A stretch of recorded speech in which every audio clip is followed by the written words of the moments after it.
Merci David. Alors tout d'abord aussi, je voudrais remercier Madame la députée Estelle Follest qui nous a permis d'avoir cette salle qui est la salle du groupe Renaissance de l'Assemblée nationale. C'est pour ça que c'est la plus grande salle.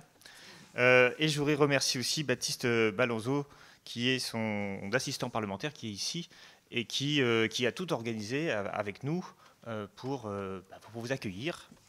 Alors, effectivement, la question européenne est une question qui a vraiment été au cœur des travaux de Coralie Delhomme, puisque son premier livre, publié en 2014 au moment des élections européennes, s'intitulait Europe, les États des Unis. C'était un livre, d'ailleurs, qu'on peut toujours acheter aujourd'hui, qui était très vivant, très punchy, un peu sous le mode blog. D'ailleurs, elle était présentée comme blogueuse, parce qu'à l'époque, c'était à la mode. Et c'est vraiment un condensé de tous les dysfonctionnements démocratiques, en particulier de l'Union européenne, et ça retrace en quelque sorte l'histoire de l'Union européenne et ses impasses. Et puis après, Coralie Delhomme a approfondi la question, c'est-à-dire qu'elle a commencé à s'intéresser, à partir toujours de l'Union européenne, à d'autres questions. La question du néolibéralisme qui l'a beaucoup intéressée, c'est-à-dire une question sur comment l'Union européenne, de fait, a organisé un grand marché qui a entraîné une perte de démocratie. Et donc, c'était aussi le deuxième élément qui l'intéressait beaucoup, la démocratie et la souveraineté, puisqu'elle a publié un livre, son dernier livre posthume, Nécessaire souveraineté, est consacré à cette question de la souveraineté que Coralie Delhomme rattachait directement à la question de la démocratie. Et puis le troisième élément, c'est le couple franco-allemand, c'est-à-dire l'Allemagne qui est le moteur aujourd'hui de l'Union européenne. Et ça va entraîner, on va arriver sur cette question-là, qui va être d'ailleurs une des premières questions qu'on va aborder, et qui finalement pose la question de savoir si l'Union européenne est vraiment une institution de collaboration entre États, ou finalement une institution au service des intérêts, et en particulier des intérêts allemands. C'était une question qui intéressait beaucoup Coralie Delhomme. Et notamment, dans son livre « Le couple franco-allemand n'existe pas », elle n'a pas simplement cherché à dire que l'Allemagne domine l'Europe, elle a aussi démontré que la France a eu une époque à dominer l'Europe, qu'il y a eu un basculement, un changement. Mais surtout, la conclusion de cela, c'est que l'Europe, ce sont des rapports de force. Ce ne sont pas juste des gentils pays qui collaborent entre eux.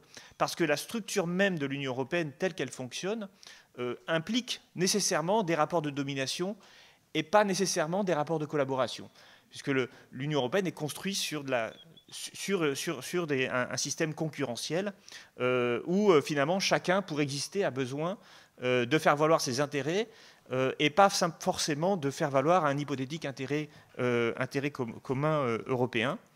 Voilà, donc c'est ces questions-là dont on va parler ce soir, avec évidemment des avis différents, puisqu'ils ne sont pas du même groupe parlementaire au Parlement européen. Donc François-Xavier Bellamy, qui est député européen, qui était tête de liste aux élections européennes, aux dernières élections, je ne sais plus, c'est en 2019, voilà, le temps passe, et qui est donc membre du groupe, alors, PPE, c'est ça, bien sûr, Parti populaire européen. Et puis Emmanuel Morel, qui est aussi député européen, aussi élu en 2019, mais il était élu avant, en 2014. En 2014, il était élu sur la liste socialiste, et en 2019, il était élu donc, sur la liste de la France insoumise, en fait, mais menée par... j'ai oublié. Manon Aubry, voilà, merci. Manon Aubry. Et qui fait partie du groupe de la gauche, de la gauche unitaire européenne.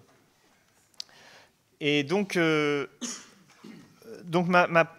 première question, et alors ce que je vous propose pour ce débat, c'est de le consacrer en trois grands thèmes, avec 20-25 minutes par thème, et 2 échanges. Alors si vous pouvez faire des échanges un peu courts pour qu'il y ait un débat un peu animé. Le premier grand thème, je vais y revenir, c'est la question de qu'est-ce qui se passe aujourd'hui, depuis la crise Covid, depuis la guerre en Ukraine, un peu un état des lieux des rapports de force aujourd'hui dans l'Union européenne. Le deuxième sujet, ça sera la stratégie européenne de la France. Et puis, dans un troisième sujet, je voudrais que vous développiez un peu plus votre vision personnelle de quel serait l'avenir de l'Union européenne, comment améliorer son fonctionnement, voilà, en gros, essayer de tracer des perspectives d'avenir. Alors dans ce débat, dans ce que je vous propose, je vais essayer voilà, d'avoir un temps un peu limité pour, encore une fois, développer des échanges, d'avoir 2 échanges par thème, hein, c'est-à-dire l'un commence et puis ensuite l'autre recommencera, voilà, de manière à ce que chacun puisse répondre à l'autre. Donc des interventions de 3-4 minutes, ça serait bien, de manière à ce qu'on puisse arrêter vers 21h15, 21h30, et permettre d'avoir un peu de temps pour donner la parole à la salle. Alors quand vous voulez prendre la parole, vous appuyez sur le bouton, et moi, en tant que président, je vous donne le micro. Oui, bah, j'apprends, on m'a expliqué ça tout à l'heure. Alors, premier thème, je voudrais revenir sur la crise Covid et la guerre en Ukraine. Est-ce qu'elles ont modifié les rapports de force au sein de l'Union européenne ? Et notamment, la question du leadership allemand, pour moi, c'est une question importante, puisque finalement, la guerre en Ukraine, notamment, affaiblit le dispositif économique de l'Allemagne, avec un système économique qui était fondé quand même d'abord sur une ouverture à l'Est et sur un prix du gaz faible. Et puis, il y a eu aussi la crise Covid qui, elle aussi, a transformé des choses. Notamment, on a vu le plan de relance commun qui a été décidé, et là aussi, qui est une entorse aux règles, ou en tout cas, vous allez nous dire si c'est vraiment une entorse aux règles traditionnelles de l'Union européenne. Il y a eu aussi, pendant la crise Covid, et encore aujourd'hui, la question de la souveraineté européenne, nous dit-on, notamment sur un plan économique. Est-ce que derrière ce slogan de souveraineté européenne, il y a quelque chose de consistant, ou est-ce que c'est juste un slogan ? Est-ce que l'Union européenne, face au changement de politique des États-Unis notamment, qui reviennent sur des politiques protectionnistes, qui subventionnent leur production de voitures électriques sur leur sol, est-ce que l'Union européenne continue de se comporter comme, selon la formule de Montebourg, l'idiot du village global, ou est-ce que vraiment il y a un changement de logique au sein de l'Union européenne? Voilà, donc c'est un peu les questions que je voudrais vous poser. Et si vous pouvez commencer, Monsieur Bellamy, pour 3-4 minutes, et puis ensuite on aura un échange. Et merci beaucoup, ça fait beaucoup de questions pour 3-4 minutes, donc je vais essayer d'être efficace, mais je voulais commencer par vous remercier de votre invitation, remercier David bien sûr, et puis vous remercier de nous donner l'occasion d'échanger avec Emmanuel. Vous nous avez mis très loin l'un de l'autre, mais en fait on aura peut-être l'occasion de le voir, on n'est peut-être pas si loin que ça sur certains sujets. Je ne voudrais pas lui attirer d'ennui, mais il nous arrive en tous les cas de partager parfois quelques remarques communes. En tout cas, c'est très beau que voilà, le dépassement des clivages s'effectue dans cette salle de la majorité.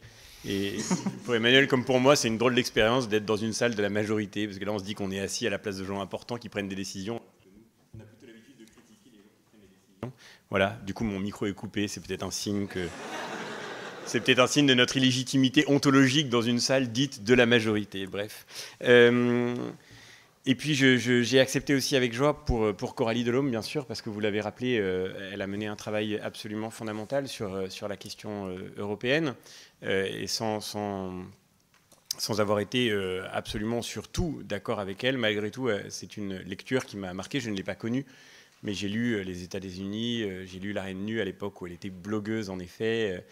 Et je me suis engagé dans cette élection européenne avec le sentiment paradoxal de venir au travail européen avec un regard très critique sur ce qu'était l'Union européenne, et un regard que je crois je n'ai pas complètement perdu, bien au contraire, sur les dysfonctionnements démocratiques profonds qui touchent l'Union européenne, qui est encore éclairé par l'œuvre de Coralie Delhomme et par le travail qu'elle a mené.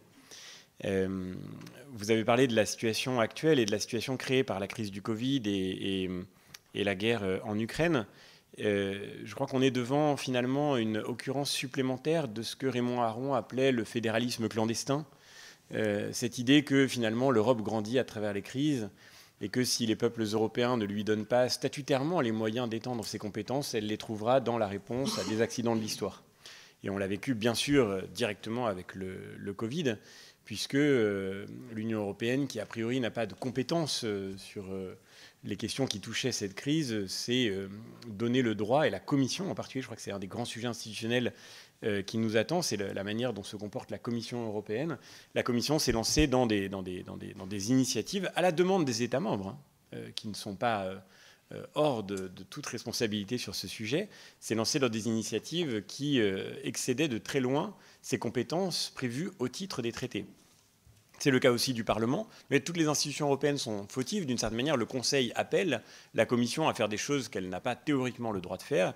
Le Parlement, lui, alors là, bon, évidemment, Emmanuel le sait autant que moi, après la première année de mandat, on était en plein confinement et donc on avait le temps pour des tâches un peu fastidieuses.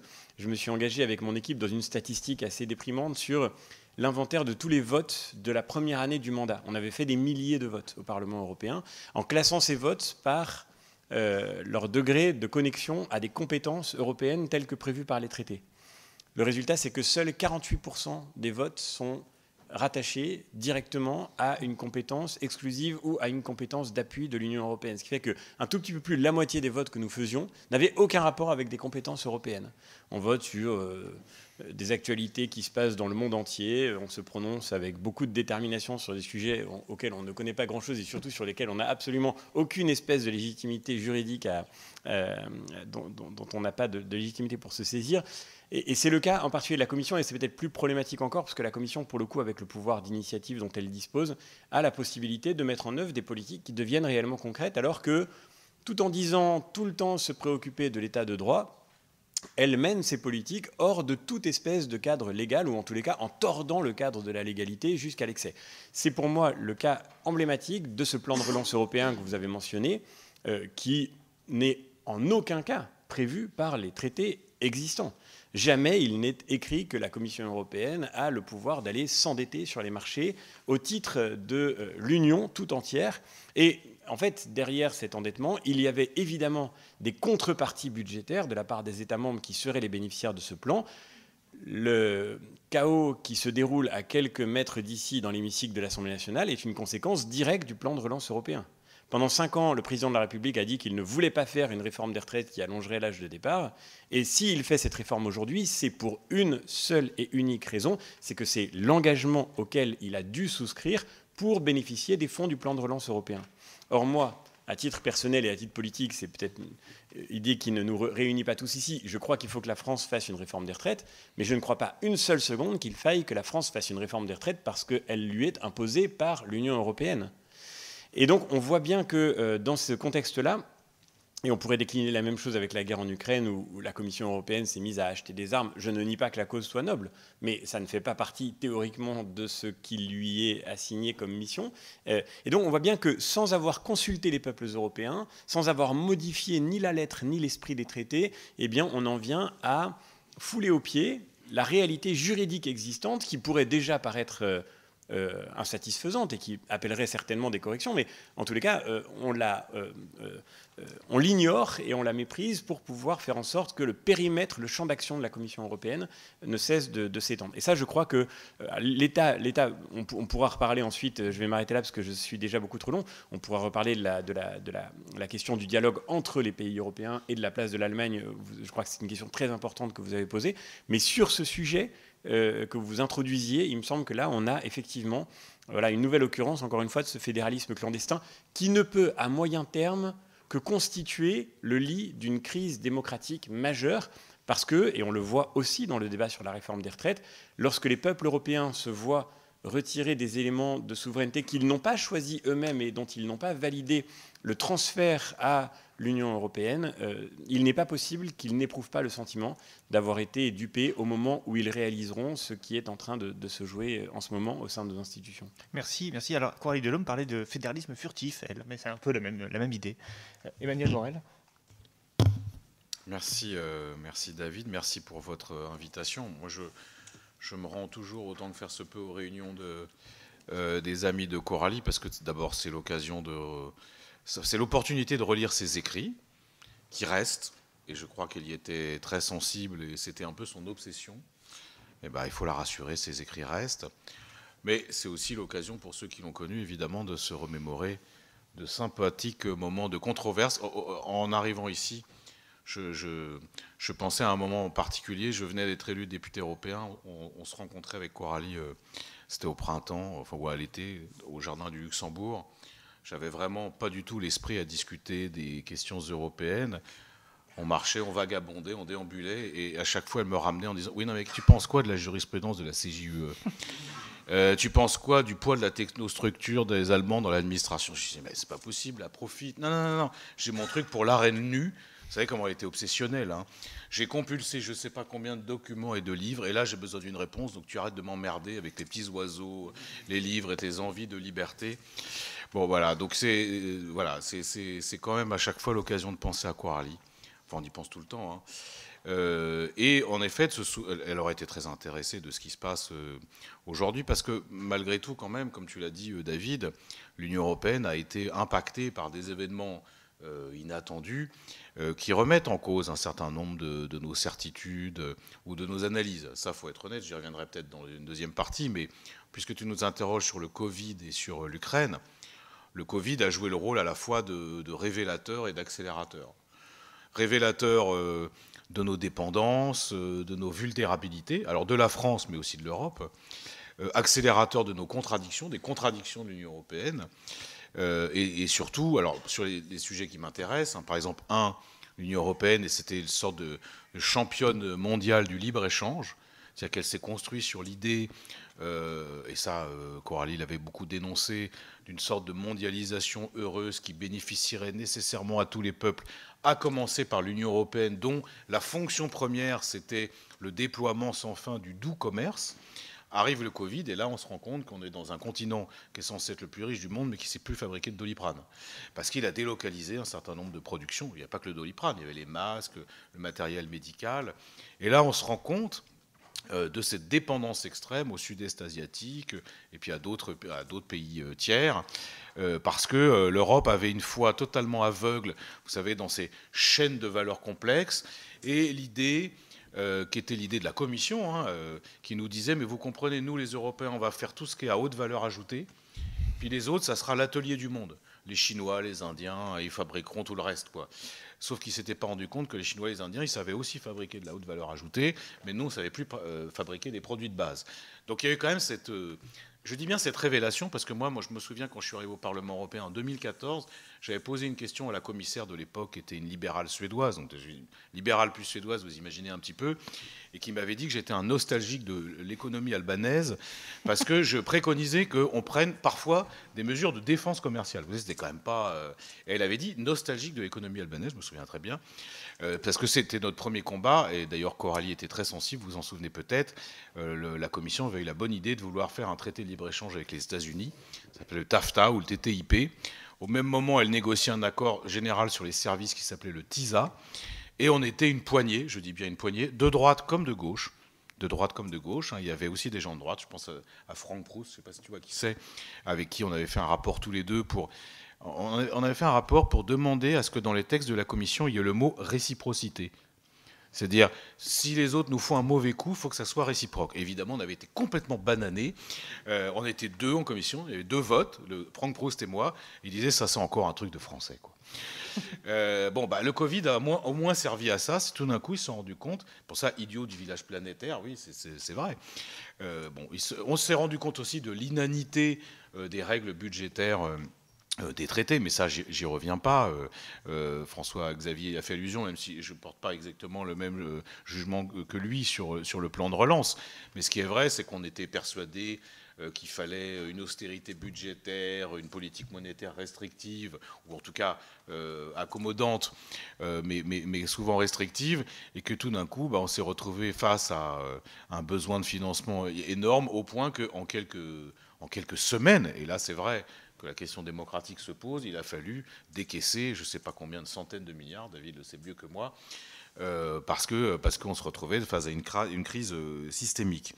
Mais surtout, je crois qu'en fait, ce que le Covid a révélé, c'est l'inadaptation de la construction européenne par rapport aux enjeux du moment. Et c'est assez paradoxal de la part de gens qui ont passé leur vie à dire qu'il faut s'adapter. Adaptez-vous, adaptez-vous. Adaptez-vous à la mondialisation, adaptez-vous à la dérégulation. Enfin, et en fait, on s'est rendu compte que c'était eux qui étaient inadaptés. Donc ça, c'était intéressant d'un point de vue politique. Ça nous a permis d'ailleurs de marquer 10 points, j'y reviendrai, parce qu'il y a quand même un certain nombre de concepts qui étaient complètement oubliés, méprisés, dénigrés par les institutions européennes et par un certain nombre de dirigeants, qui sont revenus un peu sur le devant de la scène. Mais on en reviendra tout à l'heure sur le débat sur la souveraineté auquel tu faisais allusion. Deuxième chose, alors, parmi les choses quand même totalement inadaptées, dont on a pris conscience avant même la guerre, et dont on prend conscience encore plus aujourd'hui, il y a évidemment quand même une des principales arnaques de la construction européenne, c'est le marché de l'énergie. C'est-à-dire qu'un truc qu'on a imaginé, donc déjà on avait des monopoles publics qui fonctionnaient bien dans la plupart des pays. Mais comme ça fonctionnait bien, mais c'était public, ça n'allait pas parce qu'évidemment, on croit aux vertus de la concurrence libre et non faussée, on croit aux vertus de la dérégulation, et donc on s'est échiné, David a écrit plusieurs articles brillants sur le sujet, à dire qu'il faut casser les monopoles publics. Et puis, il faut donc créer, y compris artificiellement, des concurrents. Par exemple, EDF, ça ne va pas, on va créer des concurrents, mais c'est des concurrents, évidemment, qui ne produisent pas. Donc, qu'est-ce qu'on fait ? Eh bien, on va inventer tout un système où on va obliger EDF à vendre à ses propres concurrents de l'électricité à prix coûtant qui vont revendre plus cher. Bon, déjà, le truc était pas mal. Mais encore plus vicieux, si j'ose dire, il y a un débat entre les Allemands et les Français. Les Allemands disent « Ah oui, mais ça ne va pas parce que vous avez le nucléaire, c'est pas cher, donc vous avez un avantage comparatif. » Donc ce qu'on va faire, je vous la fais courte, c'est qu'on va indexer le prix de l'électricité sur le gaz.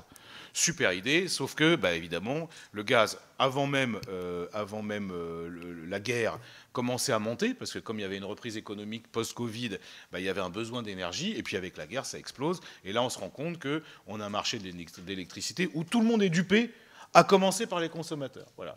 Ça, c'était quand même une construction très Union européenne qui était brillante. Donc ça a servi de révélateur, ça a servi aussi d'accélérateur, accélérateur des contradictions, comme disaient les marxistes. Mais il y a aussi une autre révélation qui est moins agréable, je trouve. D'abord, la guerre en Ukraine, c'est la marginalisation de l'Europe quand même. Parce qu'en fait, on ne se rend pas compte, mais c'est la marginalisation de l'Europe parce qu'on avait passé notre temps à parler d'autonomie, autonomie stratégique. Et là, de fait, il y a le retour vers l'atlantisme, le retour vers les États-Unis et le bloc de l'Est qui se moque pas mal de notre rêve à nous, Français, qui est le rêve de plus d'indépendance, plus d'autonomie. Ça, c'est la première chose. Puis c'est aussi le retour des rhétoriques belliqueuses, des bouts de feu. Demain, avec François Xavier, alors je ne sais pas quel est son état d'esprit, mais moi j'y vais en traînant des pieds. On va voir Zelensky au Parlement européen. Donc déjà, on va être obligé de se lever tout le temps pour applaudir. Et vous aurez un président ukrainien qui dira: vous nous avez donné des chars, vous nous donnez 50 milliards d'argent, 40 milliards d'aides militaires, mais maintenant on veut des avions chasse, on veut des missiles à longue portée.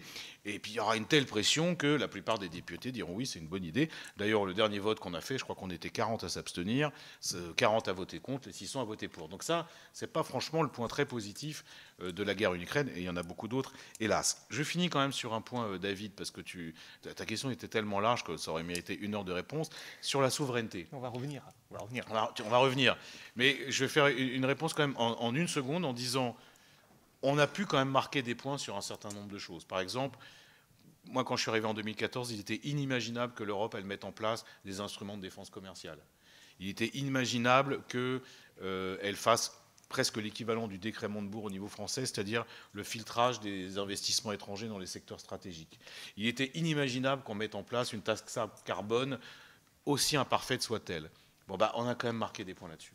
Mais le problème, c'est que le naturel revient toujours au galop, et d'un côté, ils font ça, et de l'autre, ils nous annoncent, c'était le cas la semaine dernière en commission commerce internationale, qu'il va falloir signer 4, 5, 6 accords de libre-échange avant la fin du mandat, parce que vous comprenez comme il faut diversifier les chaînes de valeur, c'est très important de signer un accord avec l'Indonésie, le Mexique, l'Inde, le Mercosur et que sais-je encore. Donc là, on est dans un moment de contradiction, de basculement aussi. Le risque est très grand de la marginalisation de l'Union européenne, mais c'est pour ça qu'il faut des députés de combat. J'arrête là pour la première réponse. Alors merci, bon, ça fait 10 minutes, mais c'est pas grave. Du coup, ça me permet d'interroger aussi François-Xavier Bellamy sur, à la fois pour répondre à Emmanuel Morel, mais aussi finalement sur les questions que vous n'avez pas beaucoup abordées, la question de l'économie, de l'autonomie stratégique. Et est-ce que vraiment vous sentez qu'il y a eu des progrès? Alors vous êtes député européen depuis moins longtemps, mais le Covid est passé par là. Est-ce que vraiment on marque des points, de votre point de vue, sur ces questions-là, ces questions d'autonomie stratégique? Oui, je partage totalement ce que disait Emmanuel à l'instant. Il faut regarder d'abord la réalité du réveil. C'est vrai que le Covid a été quand même un vrai moment de réveil. Il y en a eu d'autres, hein. Il y a eu... le Covid a été un vrai moment de réveil sur le plan de la production industrielle. Quand il a fallu aller mendier sur les tarmacs des aéroports chinois les quelques blouses qui traînaient pour pouvoir les donner à des aides-soignantes en Europe. Quand les pays européens en sont venus, parce que ça s'est vraiment passé pendant le Covid, à se voler entre eux des stocks de matériel médical, là on s'est dit voilà, qu'on était vraiment réduit à un état de dépendance assez humiliant malgré tout. Et je pense que ça a été un vrai réveil. Et de ce point de vue-là, il faut bien reconnaître qu'un certain nombre de préoccupations qui étaient des préoccupations françaises, parce que ça avait toujours été un peu le cas, comme Emmanuel le disait, ont peut-être été remises au goût du jour, puisque nous sommes dans la salle Colbert. C'est quand même le moment de dire que l'expression même de stratégie industrielle, de politique industrielle, qui avait été vraiment un blasphème, je pense, l'expression a été blasphématoire dans les enceintes européennes, d'un seul coup est devenue acceptable, et on a vu l'Union européenne investir dans des outils industriels communs. On parle d'Europe de la santé, donc il y a des éléments qui se construisent là-dessus. C'est aussi le cas en matière de sécurité et de défense, de manière évidemment très imparfaite et très embryonnaire, mais un moment là aussi de réveil a été l'épisode Trump pour beaucoup de nos voisins européens. Moi, je suis fasciné en rentrant au Parlement européen de voir à quel point finalement nous avons des référentiels incroyablement différents. Le président de la République avait parlé d'armée européenne. C'est très difficile de parler d'armée européenne parce que derrière le mot armée, on ne veut pas dire la même chose en fait en Europe. La langue de l'Europe, c'est l'interprétation, disait Steiner, mais c'est surtout la compréhension, l'interprétation de la distance, du sens que les mêmes mots peuvent parfois avoir. Pour un citoyen allemand, l'idée que l'armée allemande est la garante de la sécurité nationale, ça n'existe pas. De même pour un citoyen des pays d'Europe centrale et orientale. La clé de la sécurité de ces pays, c'est de toute évidence l'OTAN. Et leurs forces armées sont tout au plus un appui à l'OTAN. Et d'une certaine façon, le moment Trump a été aussi un moment intéressant pour l'Europe. Je me rappelle notamment de l'effet incroyable, de l'effet de souffle incroyable qu'a eu la décision de Trump de retirer 6 000 soldats américains du sol allemand, sans préavis, sans concertation, sans aucune espèce d'avertissement, et de beaucoup de nos collègues allemands qui se sont dit d'un seul coup, mais peut-être que les Français ont raison, peut-être qu'il faudrait qu'on ait une industrie de défense à nous, une industrie de défense qui fasse que nous ne soyons plus complètement dépendants de l'allié américain dont la versatilité pourrait un jour nous piéger. Et donc il y a eu des éléments qui ont progressé. La création du Fonds européen de défense, par exemple, c'est quand même, en matière d'industrie de défense, quand même des éléments, alors encore une fois, très imparfaits, très insuffisants, très marqués par les contradictions que Emmanuel évoquait, mais qui sont quand même des moments, malgré tout, d'un relatif basculement dans le paradigme européen. Et c'est la même chose aussi de cette taxe carbone à l'entrée du marché unique, là aussi très imparfaite, très insuffisante, mais qui est aussi un élément de basculement. Maintenant, tout ceci n'est pas exempt de contradiction, parce que, au fond, dans ces moments finalement, plus l'ampleur du réveil est forte, plus elle porte aussi avec elle ces contradictions dont parlait Emmanuel à l'instant. En t'écoutant, Emmanuel, parler de la question de la réciprocité, je repense à cet amendement que j'ai lu aujourd'hui même, un amendement déposé par des collègues de mon groupe. Je précise que je ne m'exprime pas ici, bien sûr, au nom de mon groupe, évidemment, avec lequel il nous arrive d'avoir bien souvent des divergences d'interprétation sur beaucoup de sujets. Mais donc un amendement déposé par des collègues de mon groupe dans un instrument pour l'industrie de défense européenne qui s'appelle EDIRPA. EDIRPA, c'est European Defence Industry Reinforcement Programme, donc programme pour renforcer l'industrie de défense européenne. Le texte arrive au Parlement européen et passant par la moulinette de la Commission du marché intérieur, il est en train de devenir un incroyable levier supplémentaire pour aller alimenter l'industrie de défense américaine.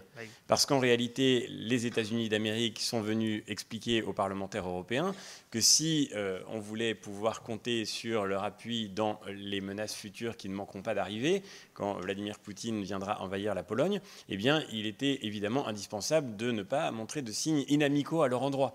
Et que construire un outil financier pour développer des moyens industriels en matière de défense qui ne pourraient pas être accessibles à des entreprises américaines serait une déclaration d'hostilité tout à fait manifeste. Et alors, je lis cet amendement magnifique la coopération, je le traduis en direct, c'est en anglais, la coopération avec les États-Unis d'Amérique est vitale pour la sécurité et la défense de l'Europe.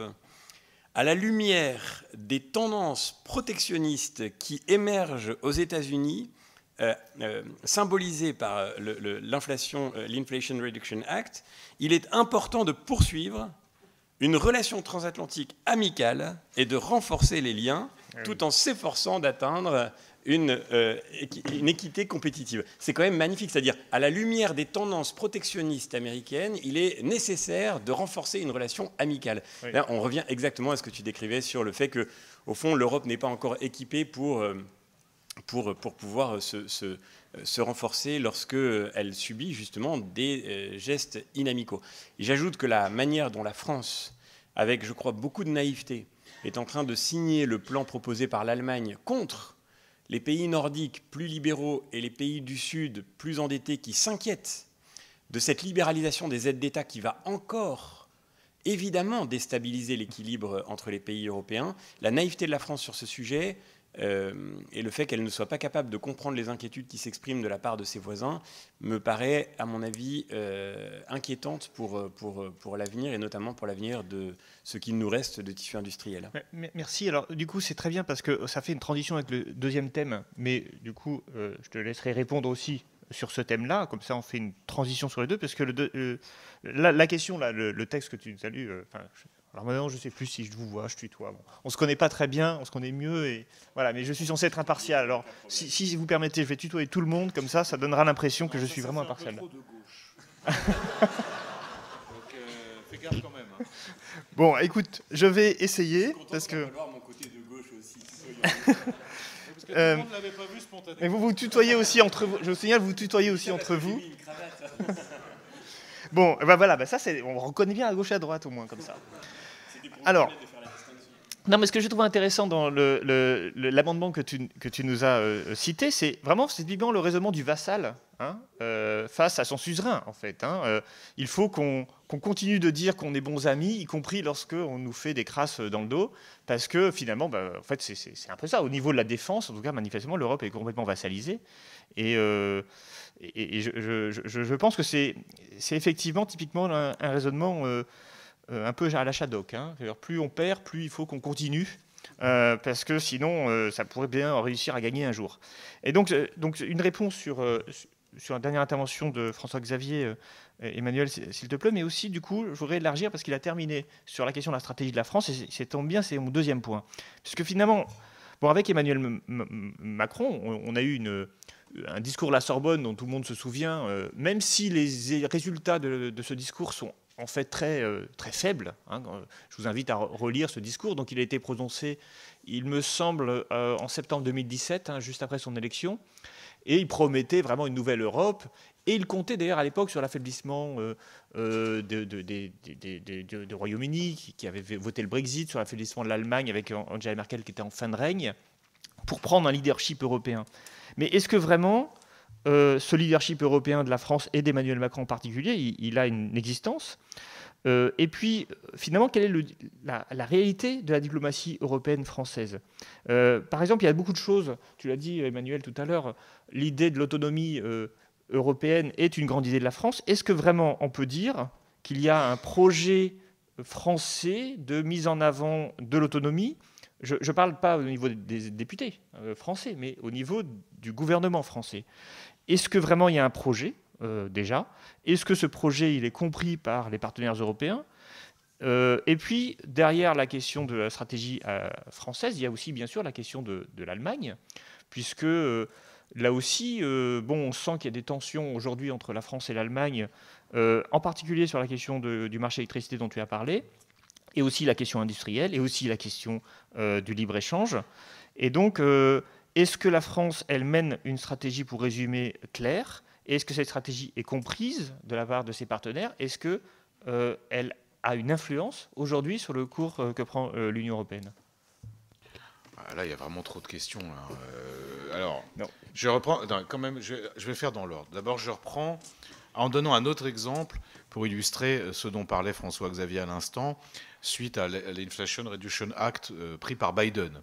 Donc déjà, stupeur, parce que Trump, c'était pratique, il est méchant, tout ça, mais Biden, on pensait que tout d'un coup, l'amitié l'amitié américano-européenne allait reprendre. Bon. Et là, ils se rendent compte que premier acte de Biden, qui est un acte d'agression par rapport à l'Union européenne, il fait un plan de soutien massif aux industries américaines et il incite les entreprises européennes à délocaliser.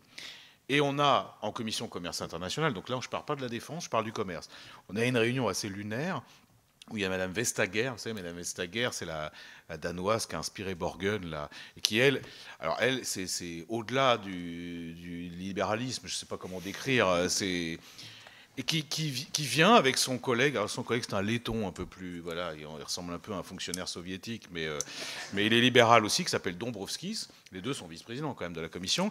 Ils viennent de nous expliquer que suite à cette décision de Biden, ils se sont précipités à Washington pour animer un forum qui s'appelle le Trade and Technology Council, c'est-à-dire en fait un échange informel sur tous les sujets qu'on liés aux technologies, au numérique et aux questions stratégiques.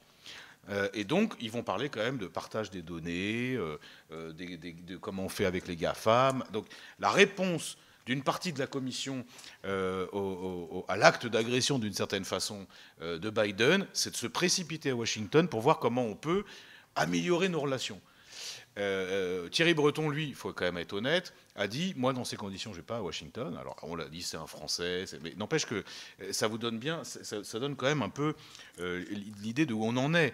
C'est pour ça que la question de l'autonomie, c'est vrai, tu as raison, c'est un peu français, mais au début on avait dit autonomie stratégique. Et puis von der Leyen dit non, finalement on va dire autonomie stratégique ouverte. Parce que si... Je vous assure que c'est vrai. Hein, c'est comme la laïcité ouverte. Parce que sinon nos partenaires pourraient mal le prendre, les Chinois.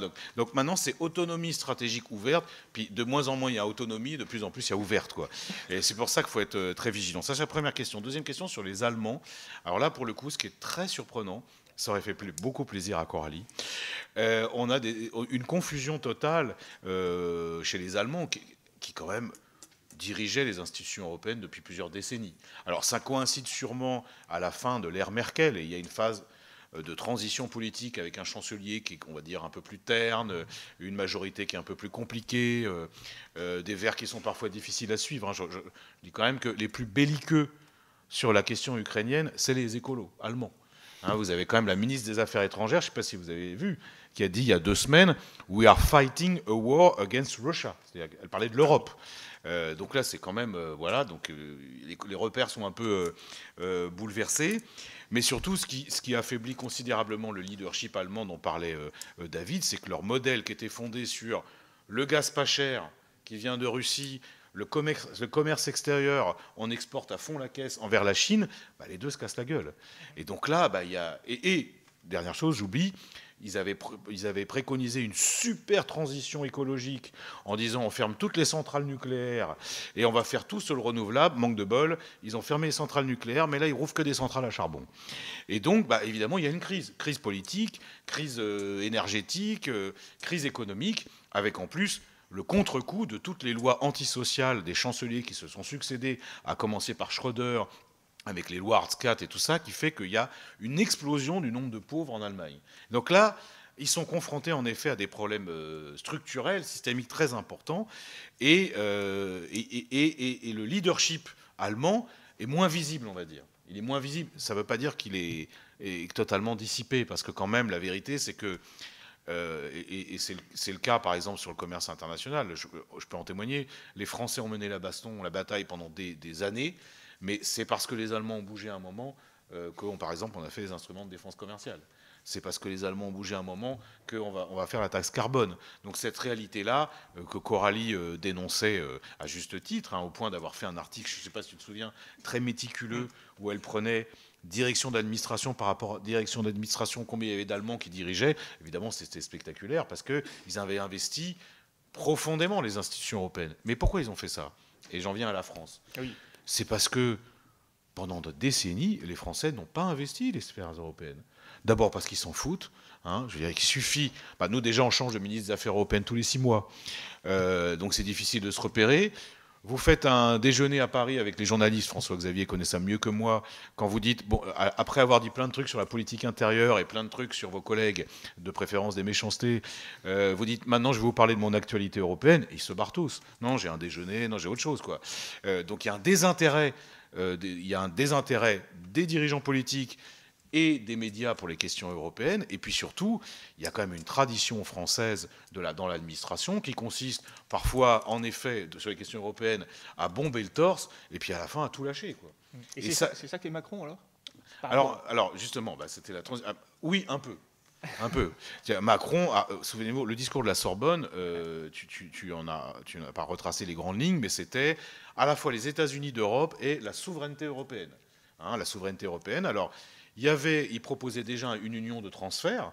Donc ça, on peut dire, c'est un peu le précurseur du plan de relance. Il parlait d'armée européenne, mais en effet, comme dit très bien François-Xavier, c'est pas du tout comme ça que les autres le comprennent, parce que pour eux, l'armée européenne, c'est avec les États-Unis. J'ajoute quand même un codicile un peu inquiétant, c'est que les Allemands, et ça devrait faire la une des journaux, ont décidé de réarmer à hauteur de 100 milliards d'euros. C'est pas rien, ça. C'est un chancelier social-démocrate qui décide de mettre 100 milliards d'euros pour réarmer l'Allemagne. Bon, je dis ça, je dis rien parce que sinon on va dire que je suis germanophobe, mais enfin quand même, d'un point de vue symbolique, on va dire c'est pas neutre, quoi. Donc Macron a fait ce discours sur la souveraineté européenne, et puis forcément, progressivement, ses ambitions se sont quand même réduites sur ces deux questions. La vraie réussite de Macron, d'une certaine façon, et c'est pas étonnant parce qu'il a le côté colbertisme, il a quand même surtout le côté néolibéral, et sa grande fierté, c'est que la capitalisation de la Bourse de Paris a dépassé celle de Londres. Et tout le monde s'en félicite, t'es d'accord, et il s'en félicite à longueur de temps. Alors que nous savons très bien, là je parle de ceux de gauche qui ont une formation un peu solide, qu'il y a un lien, qui concerne plein de gens dans la salle, il y a un lien presque évident là, entre la désindustrialisation, tu l'as montré dans plusieurs de tes livres, et la financiarisation croissante. Et ça, c'est sa principale réussite finalement, c'est qu'on a dépensé Londres, on est très content. Pour le reste, si quand même, il faut être honnête, je vais quand même être honnête, Breton, qui n'a pas fait que des choses horribles dans sa vie.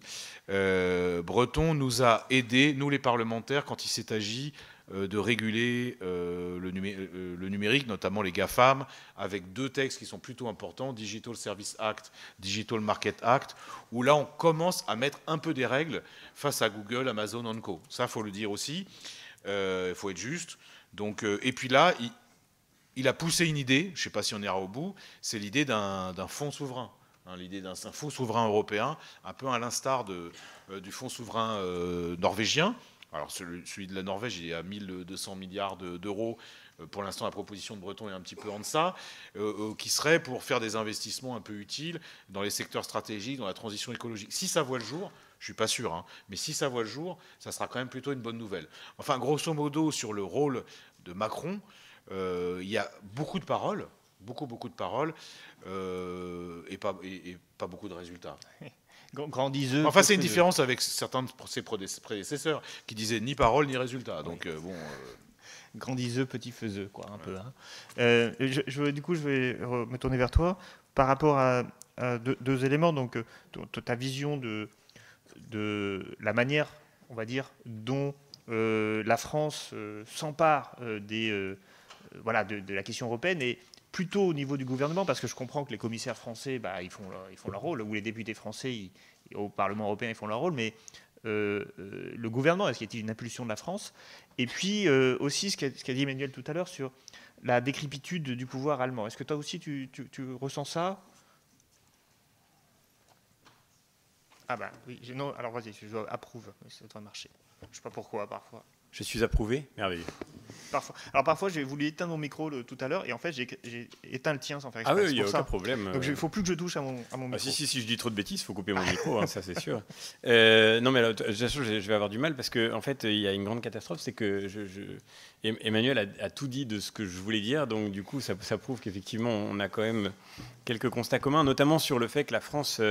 j'y reviendrai, est aujourd'hui trop absente du débat européen, et que c'est ce qui cause un certain nombre de nos problèmes ensuite. Peut-être juste revenir à l'occasion de la mention du fonds souverain, sur l'idée de souveraineté européenne, parce qu'on en a parlé, mais on n'est pas revenu dessus.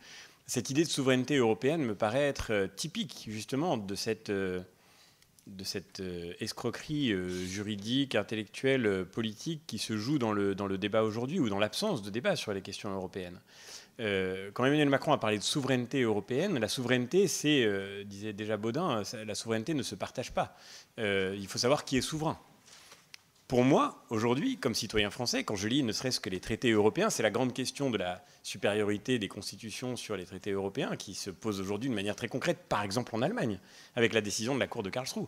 Pour moi, comme Français, quand je regarde les traités européens, je vois des États souverains qui décident souverainement de déléguer des compétences qui leur appartiennent à l'Union européenne. C'est eux qui font ce choix pour pouvoir se renforcer dans des domaines communs, et on peut très bien comprendre que dans certains domaines, ils soient tout à fait efficaces parce qu'il y a une valeur ajoutée à travailler ensemble sur le plan européen, en européen, comme dirait M. Macron, il y a une valeur ajoutée à travailler ensemble sur des sujets précis. Et ça, pour le coup, je le comprends très bien, et ça me paraît tout à fait rationnel. Mais ça ne veut pas dire pour autant que ce soit l'Europe qui soit souveraine. Et la meilleure preuve de cela, c'est qu'un État, s'il veut se retirer du jeu, comme l'a fait le Royaume-Uni, peut tout à fait décider de reprendre ses billes. Il reste le souverain. Et je crois que quand on parle de souveraineté européenne, on achète beaucoup trop vite une idée qui me paraît être un énorme problème politique. Je me rappelle d'une interview du président de la République, c'était un an après son élection, je crois, dans Le Point, où il avait expliqué son idée de souveraineté européenne en disant « La France, dans le monde d'aujourd'hui, est maintenant beaucoup trop petite pour pouvoir être souveraine ». Mais ça veut dire que le président de la République était en train d'expliquer aux gens qui l'avaient élu que l'État dont il était le garant n'était déjà plus souverain, puisqu'il n'en avait plus les moyens. Ça me paraît un problème majeur d'un point de vue institutionnel. Moi, je suis tout à fait favorable à l'idée d'autonomie stratégique européenne dans des domaines, on parlait de l'industrie de défense, là ça a du sens, mais je ne crois pas une seule seconde aussi à l'armée européenne, pas seulement parce que il y a beaucoup de malentendus derrière cette expression, mais parce que ça voudrait dire justement une transformation de nature. Là, il s'agirait de confier une structure qui exprime au sens le plus fort du terme l'expression démocratique la plus absolue. Qu'est-ce que c'est que la souveraineté, sinon la possibilité de décider de la guerre et de la paix? Et je ne compte pas comme citoyen français. Je suis engagé dans le travail européen tous les jours et je crois à la dimension européenne de cet engagement, mais ça ne veut pas dire pour autant que je crois qu'il faille transférer à l'Europe une souveraineté qui ne peut pas lui appartenir d'une manière démocratique. Et on pourrait revenir là-dessus de façon très, très approfondie, mais je crois que l'Europe peut être une alliance de démocratie. Je ne crois pas qu'il y aura demain une démocratie européenne ou une sorte d'État démocratique européen. Ça ne peut être qu'une technocratie pour beaucoup de raisons qui tiennent à l'existence d'un ethos qui préexiste nécessairement à la démocratie, avec une langue commune, avec justement une culture commune. Tout ça n'existe pas. La beauté de l'Europe, c'est justement cette diversité, mais c'est aussi ce qui empêche qu'elle devienne demain une seule et unique démocratie. Et je vois tous les jours au Parlement européen à quel point un débat politique européen est évidemment conditionné par beaucoup de barrières à l'entrée qui sont très difficiles à surmonter pour des peuples tout entiers. Alors, revenons à la question de l'Allemagne. Je partage ce que disait Emmanuel. Moi, je dirais que le leadership de l'Allemagne n'a pas diminué. Je veux dire par là que si on refaisait le catalogue que Coralie Delhomme faisait, on trouverait probablement à peu près autant de présence, de prégnance de nos amis allemands dans les différents lieux de décision de nos institutions. Il n'y a pas lieu de leur reprocher d'ailleurs. Hein. Au contraire, moi j'admire le sérieux, l'efficacité, la constance. C'est pas un peu un cliché, le sérieux allemand? Non, mais pour le coup, en la matière, non. Mais je peux vous raconter beaucoup d'expériences très concrètes, mais je parle à mais voilà, moi je parle à mon collègue chef de délégation allemand, donc chef de la délégation de CDU, et je lui dis voilà, j'ai travaillé avec un de vos conseillers politiques l'autre jour, il est super, très bien, etc. Il me dit oui, dans 4 ans, il fera ça. Comment? Mais oui, c'est très fort. Comment nos amis allemands, ce sérieux-là, mais c'est un sérieux qui n'est pas... je dis ça sans aucune ironie. Comment est-ce qu'ils peuvent avoir la capacité d'engagement, d'organisation, de prévision, de sens du long terme pour pouvoir justement organiser leur influence dans les institutions européennes? Et d'une certaine manière, on n'a pas à le leur reprocher. Ils ont pris les institutions européennes au sérieux et ils se sont donné les moyens d'y faire entendre leur agenda, d'y faire entendre leurs intérêts. D'une certaine manière, il n'y a que la France qui croit à cette idée étonnante de l'intérêt général européen qui supprimerait l'intérêt particulier des États qui la constituent. Pour tous nos collègues, il est parfaitement clair, quand vous êtes un député allemand, que vous êtes là pour représenter les électeurs allemands dans les institutions européennes. Quand vous êtes un député letton, vous représentez les lettons. Quand vous êtes un député portugais, vous représentez les portugais. Ça ne veut pas dire que vous êtes moins européen. Nous, on est les seuls à croire à cette espèce de complexe étonnant que pour montrer qu'on est européen, il faudrait oublier qu'on a peut-être des intérêts français à défendre. À la fin, si vous voulez que l'orchestre fonctionne en harmonie, il faut que tous les instruments se fassent entendre et que si le violon a des complexes à côté de la contrebasse, ça ne va pas faire quelque chose qui sera équilibré in fine. Et c'est exactement ce qui nous arrive, nous, Français, dans le débat européen. Je dirais simplement que ce leadership, il n'est pas moins prégnant, mais effectivement, il est complètement désorienté. Et c'est très particulier d'ailleurs pour les institutions européennes parce que finalement l'habitude c'était qu'à la fin, en tous les cas dans notre groupe, ça se passait beaucoup comme ça. À la fin, quand il y avait des débats compliqués, il y avait un coup de fil à la chancellerie à Berlin et qu'on savait quoi faire. Bon, maintenant, en fait, même la chancellerie ne sait plus quoi faire. Donc ça crée une situation de désorientation assez profonde, en effet, qui explique aussi ces contradictions. Je termine en parlant de la France. Quelle est la stratégie de la France dans ce contexte? D'abord, la première chose, c'est que la France, je crois, elle est malheureusement extrêmement affaiblie. Et sa faiblesse, notamment sur le plan économique, contribue à son discrédit dans le débat politique européen. On parlait des questions de commerce international. On va avoir un débat très difficile qui va revenir sur le Mercosur. Parce que pour nos amis allemands, c'est absolument fondamental de faire le Mercosur. Fondamental. Et nous, on va dire non, attention, nous on a une idée différente de la mondialisation. On pense qu'il faut se protéger, qu'il faut faire attention. Puis on a des éleveurs, des agriculteurs, on ne voudrait pas qu'ils disparaissent, etc. Mais en fait, on est inaudible pour dire ça. Moi, je pense que le grand paradoxe du débat européen ces dernières années, et plus encore maintenant, c'est que la France dit la vérité pour de mauvaises raisons et que nos collègues des autres pays ont beaucoup de bonnes raisons de se tromper. Je veux dire par là que les Allemands, évidemment, leur modèle économique qui est en très grande difficulté, ils ont de très bonnes raisons de vouloir un accord avec le Mercosur parce que ce serait un bol d'oxygène évident pour leur industrie qui est structurée tout entier autour de l'exportation. Et nous, il me semble qu'on a vraiment raison collectivement, parce que c'est vraiment une position plutôt française. Tu rappelais le travail de Franck Proust, qui était mon prédécesseur à la tête de la délégation française, qui a travaillé justement sur le mécanisme de protection sur les investissements directs étrangers, en effet. Nous, on est classiquement beaucoup plus sceptiques sur le libre-échange. Typiquement sur le Mercosur, je pense qu'avec Emmanuel, on aura probablement les mêmes votes. Mais on est regardé comme complètement discrédité parce que la France vient d'annoncer hier le pire déficit commercial de son histoire. Donc on ne sait plus produire, on ne sait plus exporter. Et on apparaît pour un pays qui est désormais un pays de consommateurs qui alimente ses importations avec du déficit public. Comment est-ce que vous voulez le prendre au sérieux quand il vous parle de réorganisation de la politique commerciale ? Donc il y a quelque chose qui fait qu'aujourd'hui, malheureusement, la France est en train de devenir l'homme malade de l'Europe, c'est un fait. Et moi, ce que je trouve le plus douloureux d'ailleurs, c'est de vivre au Parlement européen l'espèce de compassion, de regard, de commisération de certains de nos collègues sur la situation française. Et je crois que c'est ce qui nous rend aussi incapables de peser vraiment dans le débat européen. Le deuxième élément, c'est que le gouvernement français, malheureusement, il lui arrive bien souvent de jouer contre son camp, je le dis comme je le pense. Et on a souvent d'ailleurs de ce point de vue-là une lecture assez faussée des torts de Bruxelles sur les malheurs de Paris. Je pense par exemple à l'énergie. Tu parlais, Emmanuel, du marché de l'énergie, mais le problème de l'énergie, ce n'est pas seulement le marché. Le problème, c'est aussi la production. Et en fait, il y a deux grands modèles énergétiques qui s'affrontent aujourd'hui en Europe. Il y a le modèle allemand qui conduit aujourd'hui des ministres écologistes à ouvrir et à étendre des centrales à charbon gigantesques pour pouvoir financer une transition qui en réalité supposait de multiplier les dépendances à des énergies fossiles. Et puis il y a un modèle français qui repose sur le nucléaire. Mais ce modèle français aujourd'hui, il n'est pas défendu par le gouvernement français. Et je ne conjugue pas ça au passé, je le conjugue au présent. J'ai déposé un amendement dans ma commission ITRE, commission de l'industrie et de l'énergie, pour inclure le nucléaire dans les fonds de REPowerEU, qui est le plan de relance énergétique européen, 210 milliards d'euros. Beaucoup m'ont dit, y compris des gens qui sont favorables au nucléaire, n'essaye même pas, ça ne va pas marcher. Eh bien, on s'est battu d'arrache-pied, et on y est parvenu. Et on a obtenu une majorité dans la commission ITRE, mais ensuite on a obtenu une majorité dans la plénière du Parlement européen.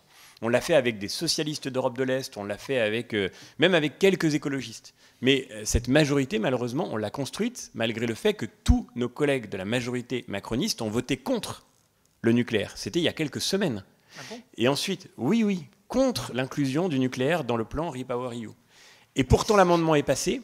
Et quand la négociation a eu lieu en trilogue et qu'il a fallu que le Parlement défende sa position auprès de la Commission et des États membres, le rapporteur roumain de mon groupe qui faisait la négociation pour le Parlement m'a téléphoné en pleine négociation, en pleine nuit, pour me dire « Je ne comprends pas, j'ai un problème étonnant, le gouvernement français est contre ton amendement. » Et l'amendement, finalement, a été écarté. Et en la matière, vous voyez, quand j'entends parfois certains expliquer que Bruxelles détruit le modèle énergétique de Paris, moi je dis qu'aujourd'hui, c'est Paris qui détruit ce qu'on arrive à gagner à Bruxelles en matière d'énergie nucléaire. Pourquoi est-ce que la France est faible? Aussi parce qu'elle ne défend pas son modèle. Et c'était après le discours de Belfort. Et c'était après les grandes promesses d'Emmanuel Macron sur le nucléaire. Aujourd'hui encore, inutile de revenir sur l'état de la législation actuelle, la PPE votée par le gouvernement d'Emmanuel Macron et par sa majorité, toujours en vigueur aujourd'hui, prévoit qu'il faut fermer 12 réacteurs nucléaires supplémentaires. Et les ingénieurs d'EDF travaillent dans l'illégalité parce qu'ils ne préparent pas la fermeture de ces centrales qui est pourtant prévue par la loi. Et le dernier élément, eh bien, je rejoins sur ce point évidemment totalement l'analyse d'Emmanuel, c'est que la France, je le disais, ne s'est pas donné les moyens de son influence au plan européen. On est très loin, évidemment, de la capacité d'organisation, de la capacité stratégique de nos amis allemands. On est très loin de la capacité de nos amis italiens, très loin même de pays beaucoup plus modestes qui se sont organisés pour pouvoir peser. Et c'est vrai d'ailleurs dans l'administration, mais c'est vrai aussi dans les politiques. C'est vrai du désintérêt des médias, mais c'est vrai aussi du désintérêt des élus. Moi, je vois à quel point c'est difficile d'intéresser des responsables politiques français à ce qui se joue au plan européen et qui est pourtant critique. Et d'ailleurs, de fait, la vérité, c'est que, regardez la situation en France, je ne devrais peut-être pas le dire, je sais qu'on est enregistré, mais la vérité, c'est que en France, si vous faites de la politique en France, que vous êtes élu national et que vous arrivez au Parlement européen, généralement, c'est qu'il y a un truc qui a raté dans votre carrière, quoi. Il y a un truc qui s'est mal passé. Théoriquement, vous n'auriez pas dû échouer là. Normalement, quand on est en politique en France, on veut arriver ici, à l'Assemblée nationale. Là, c'est l'endroit où il faut être. Mais le Parlement européen, ce n'est pas un destin de choix. Et généralement, d'ailleurs, on n'y reste pas très longtemps. Moi, j'ai été élu en 2019. En 2021, le parti qui m'avait fait confiance sur cette élection m'a dit « Mais tu ne veux pas te présenter aux législatives ?» J'étais là depuis un demi-mandat. Alors que la plupart de nos... Et d'ailleurs, on l'a très bien vu, à l'occasion des élections législatives, il y a je ne sais pas combien de nos collègues français qui ont été élus à l'Assemblée nationale, qui étaient élus au Parlement européen, qui sont arrivés à l'Assemblée nationale. Et d'une certaine façon, ça dit quelque chose aussi sur notre capacité d'influence. Nos collègues, je reviens sur nos collègues allemands, c'est bien connu, mais eux, ils restent tous plusieurs mandats. Parce que les sujets sont techniques, complexes, il faut peser, il faut devenir un parlementaire expérimenté, à l'image d'Emmanuel Morel, il faut réussir à gagner les capacités d'action. Et finalement, c'est ça aussi qui fait qu'à la fin, nous sommes les spécialistes pour nous plaindre de l'Europe. Nous sommes probablement l'un des pays les plus eurosceptiques de l'Union européenne.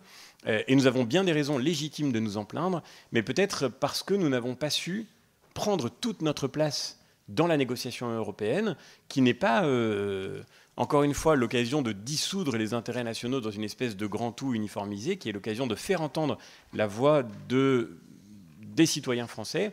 Et c'est ce travail-là, je crois, dans lequel il faudrait que la France se réengage pleinement au plan politique, au plan médiatique, au plan administratif, pour pouvoir faire en sorte que demain, l'Europe se rééquilibre, au bénéfice d'ailleurs, d'une certaine manière, de toute l'Union européenne. Merci. Alors, bon, je note quand même deux choses sur lesquelles peut-être Emmanuel répondra.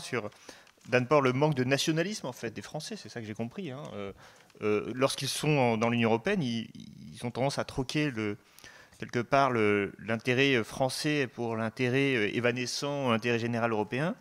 Et puis aussi, je note un truc. Alors moi, ça m'a fait un peu penser à François Hollande, ce que tu dis. Mais... Alors là, il faut vraiment que je m'inquiète. Hein, Mais oui, parce qu'en fait, son discours en 2012, je ne sais pas si tu te souviens, c'est de dire il faut que la France soit sérieuse pour qu'elle soit écoutée sur le plan économique. Il y avait cette idée aussi, et je pense que Macron, d'ailleurs, il est dans cette ligne, c'est-à-dire, on est vu comme...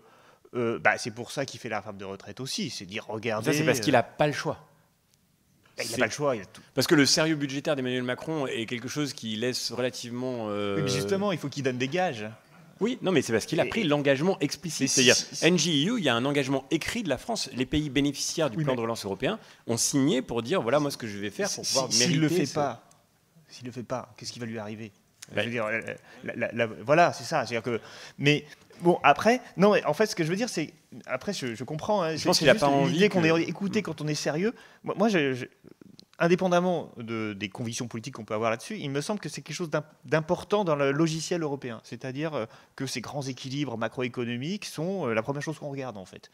C'est paradoxal, parce que finalement, l'Europe est vendue comme des institutions de collaboration, de discussion, de mise en œuvre de projets.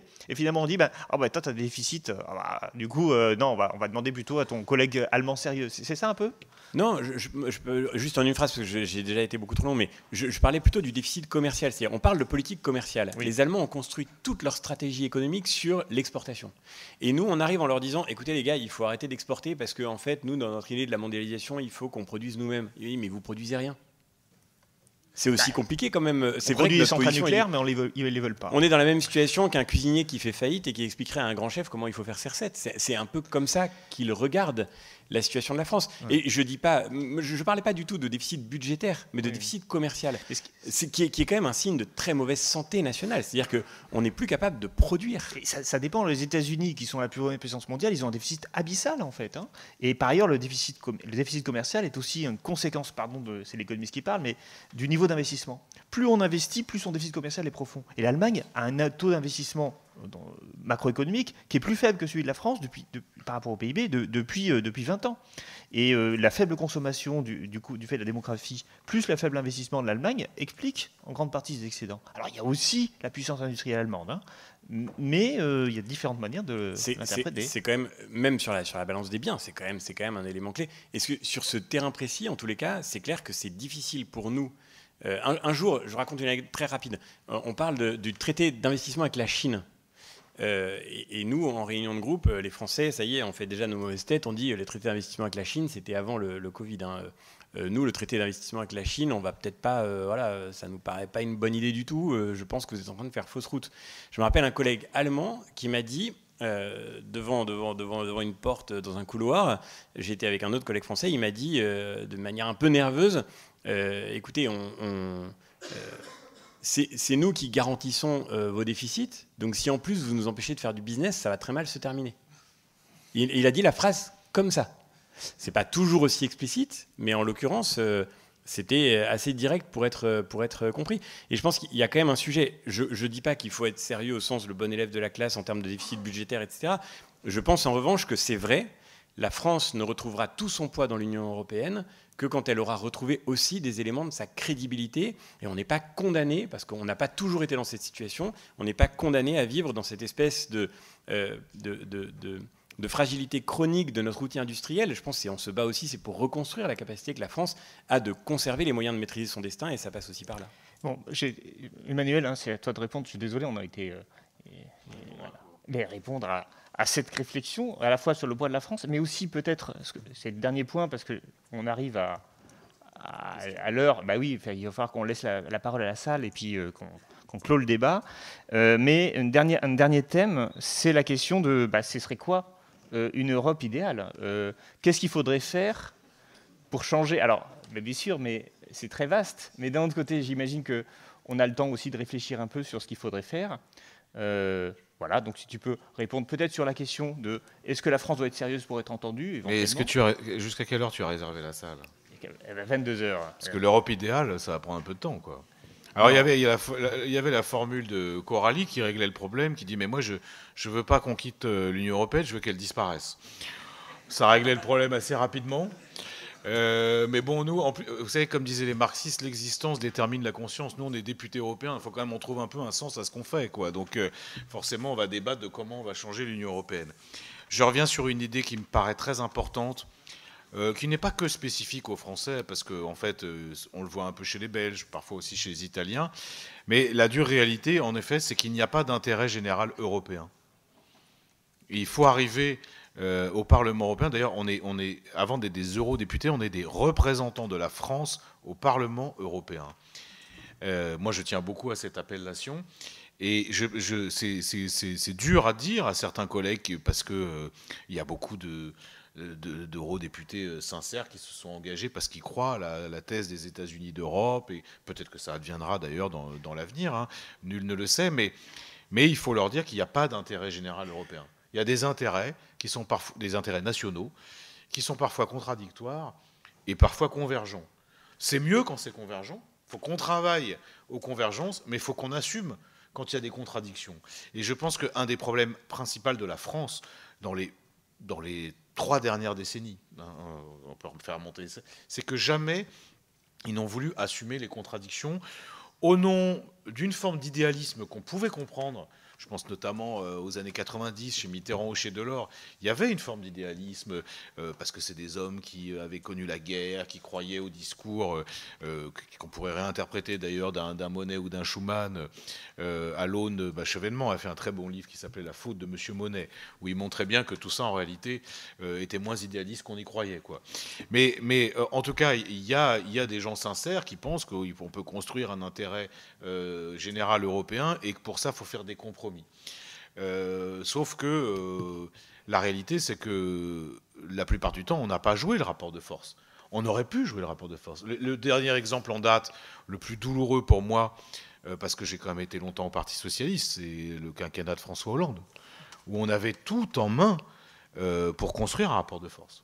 Tout en main, pourquoi je dis ça? Parce qu'il y avait d'autres États qui étaient dirigés par la gauche et qui pensaient que la France, arrivant sur la scène européenne en 2012, dans un contexte très particulier, allait essayer d'imposer un rapport de force à Merkel. Et d'ailleurs, vous vous souvenez peut-être que une des conditions que François Hollande avait mis lors de son élection, c'est la renégociation du traité budgétaire, le TSCG. Et en fait, ce qui s'est passé, c'est que dans l'avion qui est parti tout de suite après la victoire de Hollande, qui allait vers Berlin, vous savez, celui qui a pris la foudre, là. C'était déjà... En fait, ses conseillers racontent, et parmi ses conseillers, il y en a un qui a eu un avenir glorieux, qui préside aujourd'hui aux destinées de la France, qui raconte qu'ils sont arrivés avec toutes leurs petites notes pour, comment on allait dire aux Allemands, la renégociation du TSCG, ça va se passer comme ça, et Hollande dit, non mais attendez, bon, Angela ne voudra pas. Et d'ailleurs, alors c'est filmé, c'est un peu gênant, mais on était reçus, nous les députés européens, régulièrement à l'Élysée quand Hollande était président, et je me souviens qu'une des principales phrases, c'était « Angela ne veut pas ». Et alors, on était un certain nombre à dire oui, mais on n'est pas la Lituanie non plus, quoi. C'est-à-dire à un moment, j'ai rien contre la Lituanie, attention, surtout dans ce contexte, tout ça, les Baltes, ils sont très sensibles en ce moment. Mais bon, ouais, on est la France, quoi. Et c'est là d'ailleurs que je suis pas totalement d'accord avec François Xavier. Moi, je pense quand même que la France a plein d'atouts pour se faire respecter en Europe. Mais ce n'est pas les mêmes que les autres. Par exemple, on a un modèle social qu'on devrait continuer à défendre. Et d'ailleurs, je ne partage pas le point de vue qui consiste à dire Macron n'a pas le choix de faire la réforme des retraites parce qu'il s'y était engagé dans le cadre de la négociation du plan de relance. En réalité, ce n'est pas vrai. La commissaire, c'est des libéraux. De toute façon, eux, tout ce qui peut déshabiller les modèles sociaux acquis de haute lutte, ça les excite. Mais en même temps, le seul truc qu'ils nous demandent, c'est la viabilité financière. On pouvait très bien arriver en disant, écoutez, nous, les retraites, on les garde comme c'est, mais par exemple, on va faire un impôt plus important sur les fortunes, on va taxer le patrimoine, on va revoir les lois sur l'héritage. On peut le faire, ça. C'est juste que Macron n'était pas obligé de s'engager à faire la réforme des retraites. Il l'a fait parce qu'il a bien voulu, parce que ça correspond à son idéologie profonde. De la même façon qu'on n'était pas obligé de faire la réforme de l'assurance chômage, qui est vraiment une réforme dégueulasse. Ça, ce n'est pas l'Europe qui nous a obligés à le faire. C'est le gouvernement français, voulant donner des gages de bonne gestion, considère que les réformes structurelles qui donnent de la viabilité financière à la France sont des réformes dégueulasses. Mais ça, ce n'est pas obligé. Voilà, donc je le précise quand même. Donc, qu'est-ce qu'il y a, Catherine ? Oui, mais c'est comme d'habitude. Hein. C'est vraiment... Non, alors, donc, je pense que la France, vous savez, Michel Sapin, dans le film de Costa Gavras, là, sur l'affaire Tsipras, qui était pour moi le plus grand traumatisme de ma vie de parlementaire européen, c'est la façon dont Tsipras a été traité au Parlement et par les institutions. Pour moi, ça a été un moment de colère folle. Et de colère durable, parce que la crise grecque, c'est quand même un moment de basculement chez certains d'entre nous, hein, sur comment tout ça fonctionne. Mais dans le film, Sapin dit à un moment, je ne sais pas où Moscovici... La France n'est plus ce qu'elle était. La France n'est plus ce qu'elle était, elle n'a plus les moyens de ses ambitions. Mais moi, je ne crois pas ça. Moi, je crois qu'elle a les moyens, mais elle n'a pas d'ambition. Et l'ambition consisterait à dire, nous, on a un modèle différent, et on ne veut pas l'imposer aux autres, mais on veut qu'on en discute. Un modèle social, des services publics, une exception culturelle, J'insiste sur l'exception culturelle, pourquoi? Parce qu'on est un certain nombre à se battre, là, en ce moment, hein, sur des choses aussi évidentes que les droits d'auteur, que la protection des œuvres européennes face aux plateformes. Et je peux vous dire que c'est des combats qu'on a de la peine à gagner. Pourquoi? Parce que vous avez l'uniformisation, vous avez plein de pays qui défendent pas leurs créateurs comme nous et qui n'en ont plus rien à foutre. Là, on a un débat très important avec Netflix et d'autres plateformes sur le quota d'œuvres européennes, l'obligation. Et les œuvres européennes, c'est pas des œuvres britanniques, parce que c'est ça aujourd'hui le micmac. Est-ce que les œuvres britanniques, en fait, elles sont financées aussi avec des capitaux américains? Ça, c'est des combats qu'on doit mener et que le gouvernement doit mener et qu'il ne fait pas. On pourrait dire pareil sur le multilinguisme, mais ça, je crois que c'est des choses qu'on fait ensemble. Mais c'est juste que la France n'a pas confiance dans son propre modèle. Et ben moi, je crois encore profondément au modèle français. Et ce modèle hérité de bien des luttes, et d'ailleurs transpartisan au départ. Hein. Et le problème, c'est qu'on ne le défend pas assez. Donc, bien sûr, oui, la France est affaiblie. Encore que, comme le disait David, on va pas tout ne se résume pas à notre déficit commercial. Hein, on a plein d'atouts, parce que, en effet, parmi la faiblesse allemande qu'on n'a pas signalée tout à l'heure, il y a aussi, au nom de leur orthodoxie budgétaire folle, un déficit en termes d'investissement dans les structures publiques qui est catastrophique. Et ils se rendent compte qu'ils seraient obligés, si vous les rattrapez, là, pour le coup, il va falloir qu'ils fassent du déficit. Hein. Donc, c'est plutôt cette absence moi, ce qui me gêne, c'est cette absence d'ambition française. Et j'en veux beaucoup aux dirigeants qui se sont succédés. Et d'ailleurs, Sarkozy aussi était dans le même. Il faisait un peu pareil. C'était beaucoup de rodomontade, mais il n'a pas obtenu grand-chose. Donc ça, c'est à nous. Parce que je dirais pas. Tu disais un manque de nationalisme. Le problème, c'est pas le nationalisme, c'est le patriotisme. Et voilà. Et je pense qu'il. Mais. Alors, c'est mal vu hein, dans la presse mainstream et dans certains milieux d'arriver en disant nous, oui, on représente la France, on va défendre les intérêts de la France, et parfois ça va rentrer en contradiction avec les autres.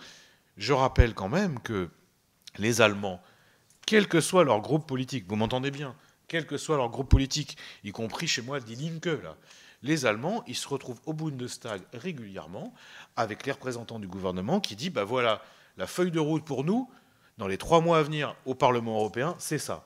Voilà où sont nos intérêts. Et on en arrive à des situations totalement abracadabrantesques, où, par exemple, quand vous avez le scandale Volkswagen, même les Verts votent contre une commission d'enquête.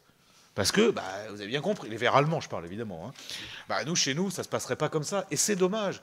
Et c'est d'ailleurs dommage que le ministre des Affaires européennes, je ne sais plus qui c'est maintenant, parce que c'est vrai que ça change très très vite, ne nous réunisse pas régulièrement en disant les intérêts de la France à défendre dans les 3 prochaines sessions à Strasbourg, c'est ça. Parce que je peux vous dire qu'on gagnerait en efficacité, parce que contrairement à ce que... moi, je ne suis pas d'accord avec cette petite musique fataliste qui dit que les gens nous regardent avec compassion ou commisération. Ils disent toujours, que ce soit des gens de droite ou de gauche, on reconnaît bien l'arrogance, l'emphase française, ça c'est vrai. Mais en même temps, ils savent très bien qu'on pèse dans l'Union européenne. Mais oui, bien sûr, ils savent très bien qu'on a des arguments à faire valoir, on a des savoir-faire, on a des entreprises qui sont quand même des entreprises de pointe, qui existent et qui pèsent dans le monde. Alors, c'est vrai que nos dirigeants successifs se sont rendus coupables de choses abominables. Quand je voyais Macron, Lafarge, Alcatel, Alstom, Technip, Excelia récemment vendus aux Américains, ça oui, ça c'est de la trahison. Oui, si c'est de la trahison. En tout cas, c'est la trahison des intérêts nationaux. Et ça doit se payer. Mais pour autant, moi je dis, on a suffisamment de ressources dans ce pays pour s'en sortir. Mais pour ça, il faut assumer le rapport de force. Et on ne le fait pas toujours. Alors, certains eurodéputés français ont le courage de passer outre les querelles partisanes d'ici pour mener des combats ensemble. On le fait. On l'a fait avec François-Xavier sur certains sujets, parfois un peu touchy. Je pense notamment à la question de laïcité, où là c'est vrai qu'on a une singularité bien française, mais justement, il faut la défendre, quoi. Et il y a d'autres sujets sur lesquels on pourrait se mettre en branle aussi, et vous verrez que des victoires sont possibles. Merci. Alors, bon, on va bientôt arrêter, hein, parce qu'il faut donner la parole à la salle, et il est déjà à la demi. Hein. Mais François-Xavier, donc je ne sais pas en quelques mots, alors je ne sais pas comment dire, quelle serait l'Europe idéale ou qu'est-ce qu'il faudrait faire? Moi, je partage vraiment ce qu'a dit Emmanuel. Je voulais juste peut-être nuancer mon propos, ou en tous les cas rééquilibrer ce qui a été mal compris. Je pense qu'aujourd'hui, la France est quand même dans une situation de décrochage, dans une situation aussi désorientation interne. L'Allemagne n'est pas dans une meilleure santé. Hein. Je pense que nos amis allemands sont aussi complètement perdus. Et on l'a dit à plusieurs reprises, les sources, les fondements de leur modèle de prospérité se sont évanouis sous leurs yeux. Et on ne peut pas dire aujourd'hui que l'Allemagne soit dans une situation plus de rayonnement, plus sûr et plus stable. Ce qui d'ailleurs donne aujourd'hui un poids considérable dans le débat européen aux pays d'Europe centrale et orientale, qui eux, effectivement, ont aussi d'ailleurs le sentiment, la question de l'Ukraine renforce encore ce déséquilibre, d'avoir été les vigies d'une menace sur laquelle ils alertaient depuis longtemps, dans l'ignorance aussi bien de Paris que de Berlin, pour des raisons différentes. Et aujourd'hui, ça leur donne effectivement... Disons, il y a, je pense, aussi bien en France qu'en Allemagne, une forme de vulnérabilité supplémentaire dans la situation actuelle. Mais je maintiens malgré tout. Et je ne suis pas du tout fataliste. Je crois aussi que la France a des outils exceptionnels et qu'elle a tous les moyens de se faire entendre. J'observe par ailleurs que même dans cette situation de crise que nous traversons, la voix de la France reste très singulière. Et c'est quand même marquant de voir à quel point notre parole est attendue. Je le dis par exemple dans mon groupe, le PPE, qui est le premier groupe au Parlement européen, où la France, traditionnellement, le parti de droite en France, avait des délégations importantes. La fragilité que traverse notre famille politique aujourd'hui fait qu'on est beaucoup moins nombreux que par le passé. Et pourtant, on continue d'être vraiment considéré, écouté. Et si on veut peser, on peut, bien sûr. Et je partage ce que disait Emmanuel. Je pense qu'il faudra simplement qu'on retrouve aussi notre santé, notre dynamisme, notre prospérité, qu'on retrouve confiance dans nos propres atouts, notre modèle énergétique, notre modèle social, nos services publics, cette idée de laïcité qui est une très grande actualité et qui peut apporter beaucoup au débat européen dans un moment où elle est vraiment mise à l'épreuve et où beaucoup de nos partenaires n'ont pas les outils politiques pour répondre aux nouveaux défis auxquels l'Europe est confrontée. On a beaucoup d'atouts à faire valoir, mais il faut qu'on arrive à peser. Et mon sentiment, pour répondre à votre question, c'est que... Si j'avais un rêve, ce serait celui de voir se construire une Union européenne qui retrouve le sens de sa mission profonde, qui est d'être ce qui viendrait rendre nos démocraties plus souveraines, et pas l'inverse. Et je pense que l'idée sur laquelle aujourd'hui encore, notamment la Commission européenne, construit la dynamique qu'elle structure autour des différentes crises que nous venons de traverser, c'est l'idée finalement que... on sera d'autant plus européen, on sera d'autant plus fort à l'échelle européenne qu'on aura réussi à se saisir de compétences et de leviers, quitte à, pour cela, en déposséder les États et donc nos démocraties respectives. Et je crois que c'est l'exact inverse, c'est la position opposée qu'il faudrait adopter. Je crois qu'il y a beaucoup de domaines dans lesquels travailler ensemble à l'échelle européenne à des coopérations et à des efforts partagés, en faisant valoir... évidemment de manière très libre et très ouverte et très paisible nos propres intérêts et nos agendas respectifs, il y a beaucoup de domaines dans lesquels on pourrait faire en sorte que nos démocraties soient effectivement plus robustes, plus résilientes, plus souveraines face aux défis du monde d'aujourd'hui. Mais ça supposerait encore une fois qu'on retrouve le sens de la finalité. Ce qui manque beaucoup au débat européen, c'est le débat sur la finalité. Moi, je suis frappé de voir à quel point on voit arriver une avalanche de textes et on essaye de se battre pied à pied sur beaucoup de sujets qui se présentent, mais on a très peu l'occasion de débattre ensemble de la finalité, de la signification profonde de ce travail européen. Et j'ajoute pour terminer qu'en politique, il s'agit parfois de chercher le meilleur, mais voilà, c'est mon côté de droite pessimiste et sombre, etc. Le plus important en politique, c'est quand même surtout d'éviter le pire. Et il me semble que dans le moment qu'on connaît aujourd'hui, j'avais une conversation avec un collègue allemand sur ce sujet tout récemment, il faut quand même avoir en tête que... le plus important pour l'Union européenne, c'est certainement de faire en sorte d'éviter que revienne la possibilité d'une guerre à l'intérieur de l'Europe. Et ça ne doit jamais être quelque chose de considéré comme acquis. Et quand on regarde aujourd'hui la divergence de la trajectoire de nos pays, la divergence de leur modèle économique, de leur modèle industriel, de leur pari sur l'avenir, la divergence de leur vision géopolitique et géostratégique, quand on regarde la défiance qui monte parfois, en tous les cas, les incompréhensions qui se multiplient, quand on regarde par ailleurs que dans ce moment que nous traversons,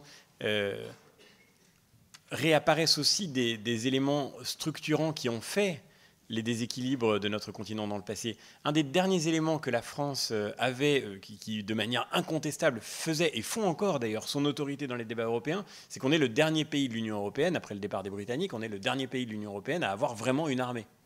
Et ça, c'est pour le coup reconnu par tout le monde. La dissuasion nucléaire, c'est un élément tout le monde reconnaît comme un gage de crédibilité, etc. Mais avec la perspective du réarmement de l'Allemagne, 100 milliards d'euros, plus 2% du PIB chaque année.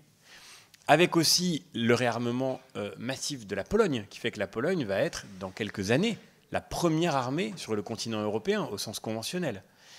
Tous ces éléments-là font, là aussi, que la France va perdre un élément de crédibilité qu'elle gardait comme une sorte de distinction qui l'a crédibilisé dans le débat européen. Au-delà de ce défi dont on n'a pas encore assez pris la mesure en France, il y a aussi tout simplement le fait qu'on voit ressurgir des éléments qui ont contribué à tous les conflits passés sur le sol de l'Europe. Je ne veux pas avoir l'air dramatique et donner le sentiment que la situation est critique, mais en réalité, il faut garder à l'esprit que ce travail européen, il a aussi pour objectif d'éviter le pire et que ça n'est jamais gagné et que c'est la raison pour laquelle il faut que la France se réengage pleinement, que toute la France, c'est-à-dire la société française aussi, dans ce travail européen avec une vraie lucidité et avec un vrai sérieux, pour reprendre ce qu'on disait tout à l'heure. Merci. Alors, bon, il faudrait qu'on quitte la salle un peu avant 22h hein, pour...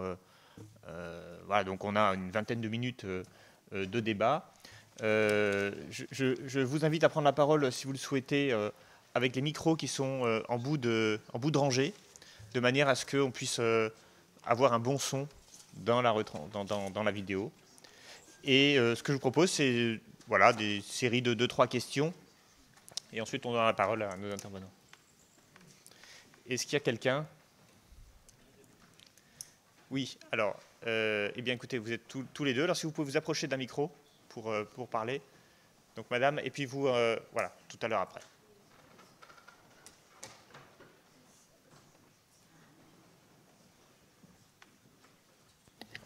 Voilà, ça fonctionne.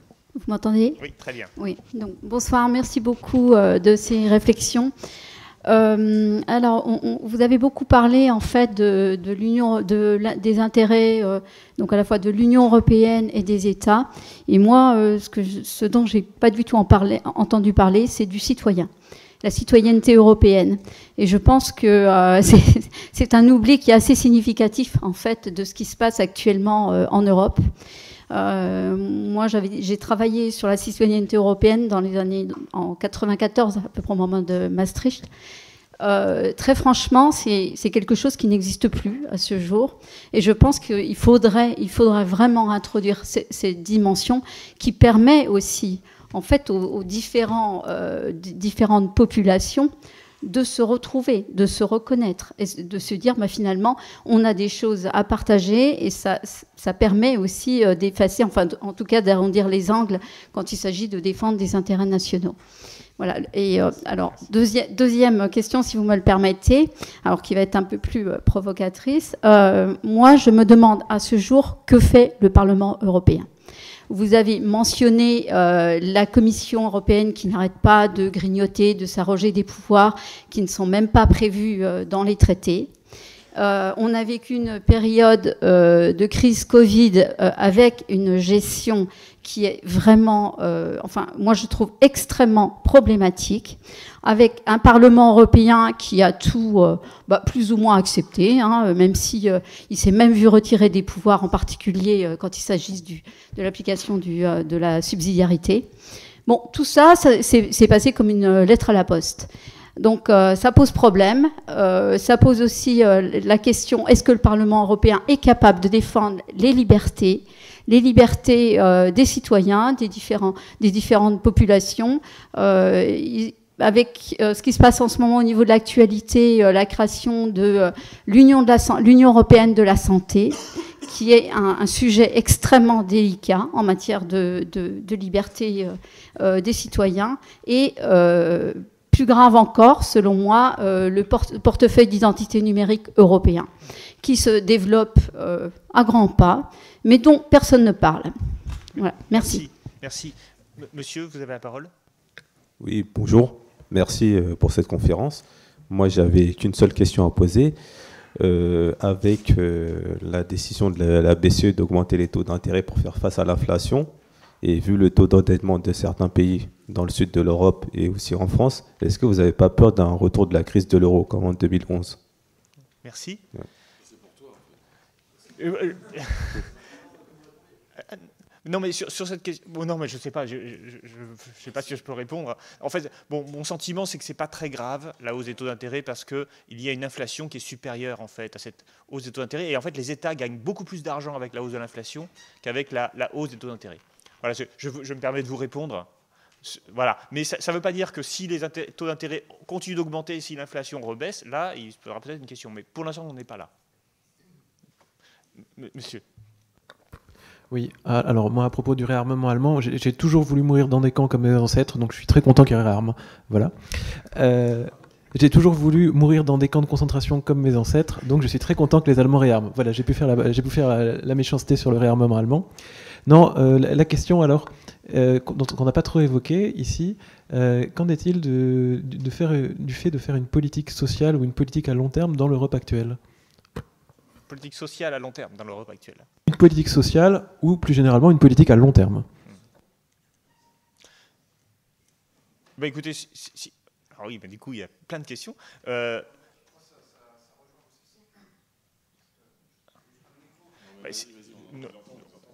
vous entend, oui. Allez.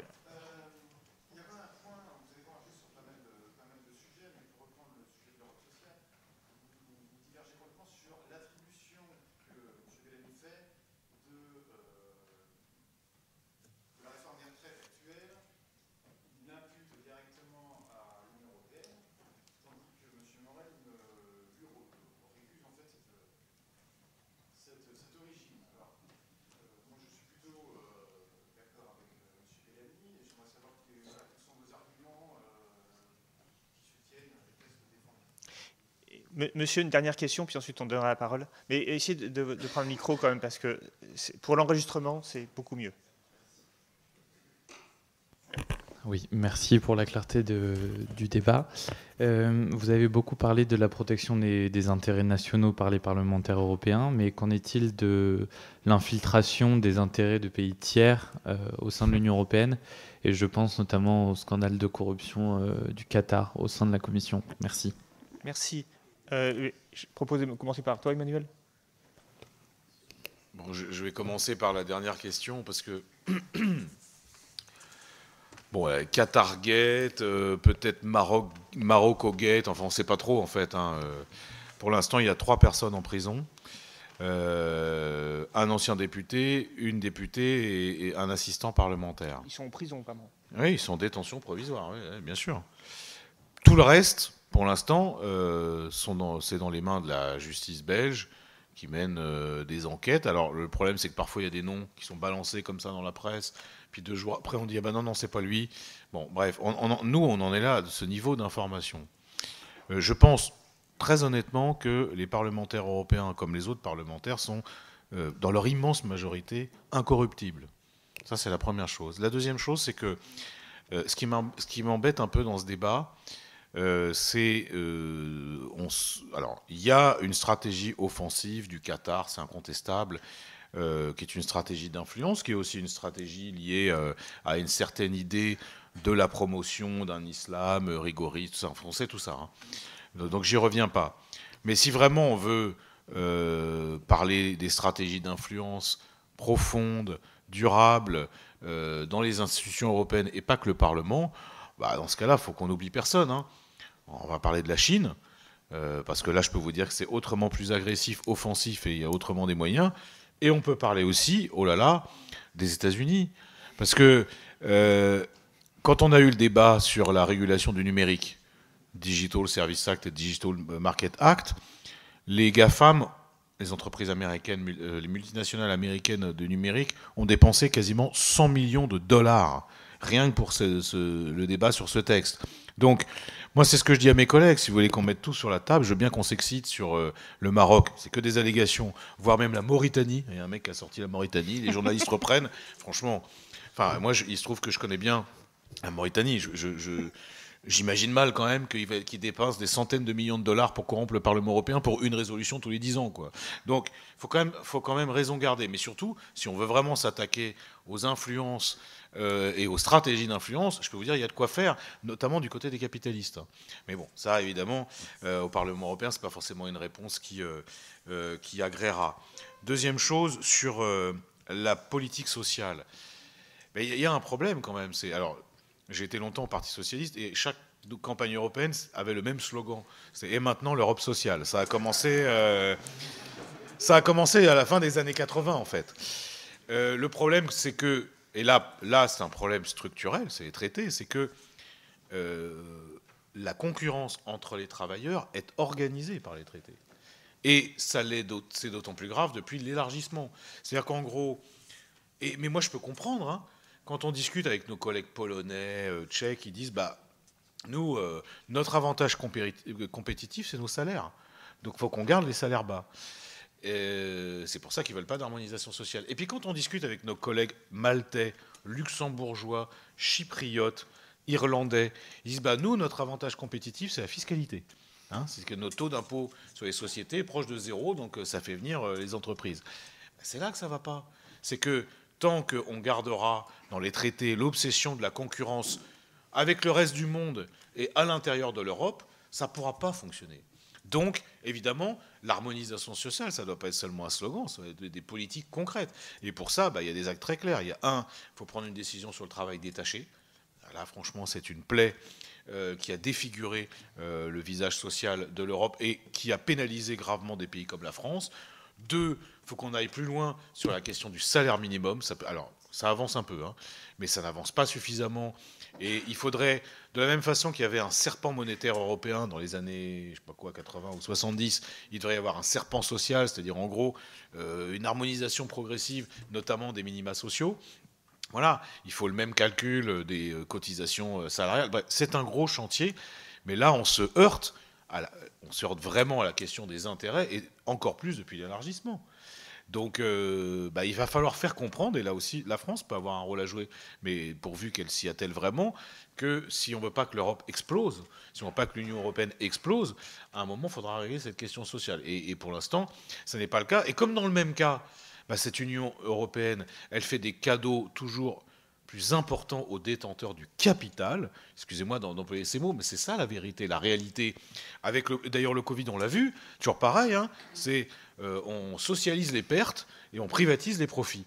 Tant que c'est ça la logique, ça ne pourra pas marcher. D'ailleurs, ça ne peut pas marcher chez nous, ça ne peut pas marcher au sein de l'Union européenne. Donc c'est une révolution intellectuelle et politique à laquelle il faut s'atteler. C'est pas évident. Après, il y avait que fait le Parlement européen. C'est un peu injuste quand même la question, parce que je rappelle que le Parlement européen n'a pas l'initiative des lois. C'est un problème. Hein. C'est-à-dire que nous, en réalité, on est censé représenter les citoyens européens, mais ce n'est pas nous qui décidons des projets de loi, des directives, des règlements qui vont être proposés à notre suffrage. Et puis après, il y a un jeu très subtil entre le Parlement, la Commission et le Conseil. On n'a pas beaucoup parlé, mais une des conséquences du Covid et de la guerre en Ukraine et de la période qui a précédé juste avant, c'est le regain de pouvoir du Conseil européen, c'est-à-dire les chefs d'État et de gouvernement. Alors ça ne devrait pas déplaire aux gens qui sont dans cette salle, qui sont plutôt quand même très attachés à la notion de souveraineté. Mais évidemment, le Parlement, comme est plus dans une logique, on va dire, fédérale, entre guillemets, évidemment, il a moins de pouvoir. Mais il a quand même, depuis le traité de Lisbonne notamment, un certain nombre de choses qu'il peut faire. Et la première des choses qu'il peut faire, c'est dire non. D'abord, par exemple, sur les traités de libre-échange, si le Parlement dit non, il n'y a plus de traité. J'espère que nos collègues qui aujourd'hui disent sur le Mercosur qu'ils tiendront bon, j'attends de voir ce qu'ils vont voter. Je ne parle pas forcément de nos collègues de droite, hein, je pense surtout aux collègues, ceux qui siègent dans cette salle d'habitude, les Renaissances, qui font des discours, là pour le coup très combatifs, en disant non, l'agriculture française, on la défendra jusqu'au bout. Voilà, j'attends de les voir. Hein, parce que c'est les mêmes qui nous ont trahis plusieurs fois sur un certain nombre de dossiers importants. Mais donc le Parlement aurait le pouvoir de faire ça. De la même façon, le Parlement a le pouvoir de renverser la Commission si ça ne va pas. Bon, évidemment, elle ne l'utilise pas, mais moi je serais pour qu'on utilise toutes les prérogatives du Parlement possibles. Voilà, et là, je ne sais plus ce que c'était l'autre question. Il y a beaucoup de questions. Quand même, je finis. François-Xavier parlait des pays de l'Est qui se vivaient un peu comme vigies. C'est vrai que moi j'ai tendance à être un peu agacé par la confrontation qu'on a avec parce que c'est des cultures politiques, des histoires tellement différentes que parfois c'est dur quand même, hein, la tension. Mais je dois reconnaître un truc, c'est que je vais vous faire un aveu, moi, 15 jours avant l'invasion de l'Ukraine, j'ai fait un discours dans l'hémicycle pour dire aux collègues tchèques, polonais qui étaient tous là, de dire, maintenant il faut que vous calmiez. Jamais la Russie n'envahira l'Ukraine. Et je l'ai dit avec beaucoup d'emphase et beaucoup de conviction. Donc je peux comprendre que par moment, c'est un peu les chocottes, quoi. Et je finis sur... Parce que moi, j'ai pas répondu sur l'Europe idéale, tout ça. Donc je pense pas qu'il faille...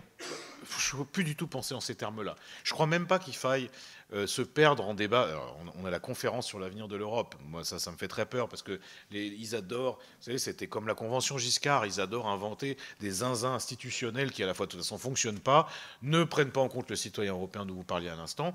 Moi, je pense qu'il faut se concentrer sur un certain nombre de projets, quoi. Pour parler de la santé, est-ce qu'on ne pourrait pas dire, voilà, il faut, de la même façon qu'il y a une exception culturelle, il faut une exception sanitaire. Et dire que dans 10 ans, on est totalement autonome pour les médicaments, pour le matériel médical, voilà. Des choses super concrètes comme ça. Ou, par exemple, en matière commerciale, on met en place, face aux Américains, le Buy European Act. C'est-à-dire, dans la commande publique, on réserve une partie aux entreprises locales, aux entreprises européennes.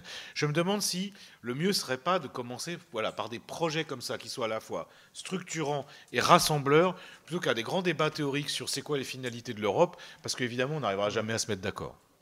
C'est intéressant parce que c'était la conclusion du livre La fin de l'Union européenne, que nous avons co-signé avec Coralie Delhomme. C'était ça, l'Europe des projets. Et je sais bien, puisqu'on est ici dans l'association des amis de Coralie Delhomme, je me permettais de dire que c'était exactement la conclusion à laquelle nous étions arrivés.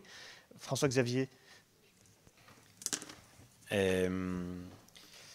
Juste pour revenir sur ce sujet, moi il me semble que malgré tout, je suis entièrement d'accord avec le fait que ça doit évidemment se matérialiser dans des projets concrets, mais ça suppose quand même d'avoir une idée au moins élémentaire de la finalité et du but. Et c'est encore une fois ce qu'on ne discute jamais, surtout pas dans la conférence sur l'avenir de l'Europe, qui était une espèce de gigantesque machin supposé engager la participation des citoyens. Mais ce que je trouvais absolument fabuleux, c'est que c'était surtout le symptôme extraordinaire de tout ce qui ne marche pas dans l'Union européenne aujourd'hui. C'est-à-dire que quand 3 mois après le lancement de la conférence sur l'avenir de l'Europe, le cœur du sujet était de savoir si, dans le jeu interinstitutionnel, le Parlement aurait un 7e vice-président de la 3e commission qui allait discuter sur la réforme des traités, on se dit que vraiment il y a un truc qui, évidemment, est complètement coupé du réel. Et je reviens à la question du citoyen. Je crois que ce soir, j'espère, on a parlé même indirectement des citoyens, parce qu'il n'y a que ça qui nous intéresse, il n'y a que ça qui nous mobilise, c'est pour ça qu'on s'engage tous les jours. Mais malgré tout, vous avez tout à fait raison sur un point, c'est qu'aujourd'hui, maintenant que je suis à l'intérieur du Parlement européen, je comprends un peu mieux comment fonctionne le travail institutionnel européen, mais je comprends aussi pourquoi personne n'y comprend rien.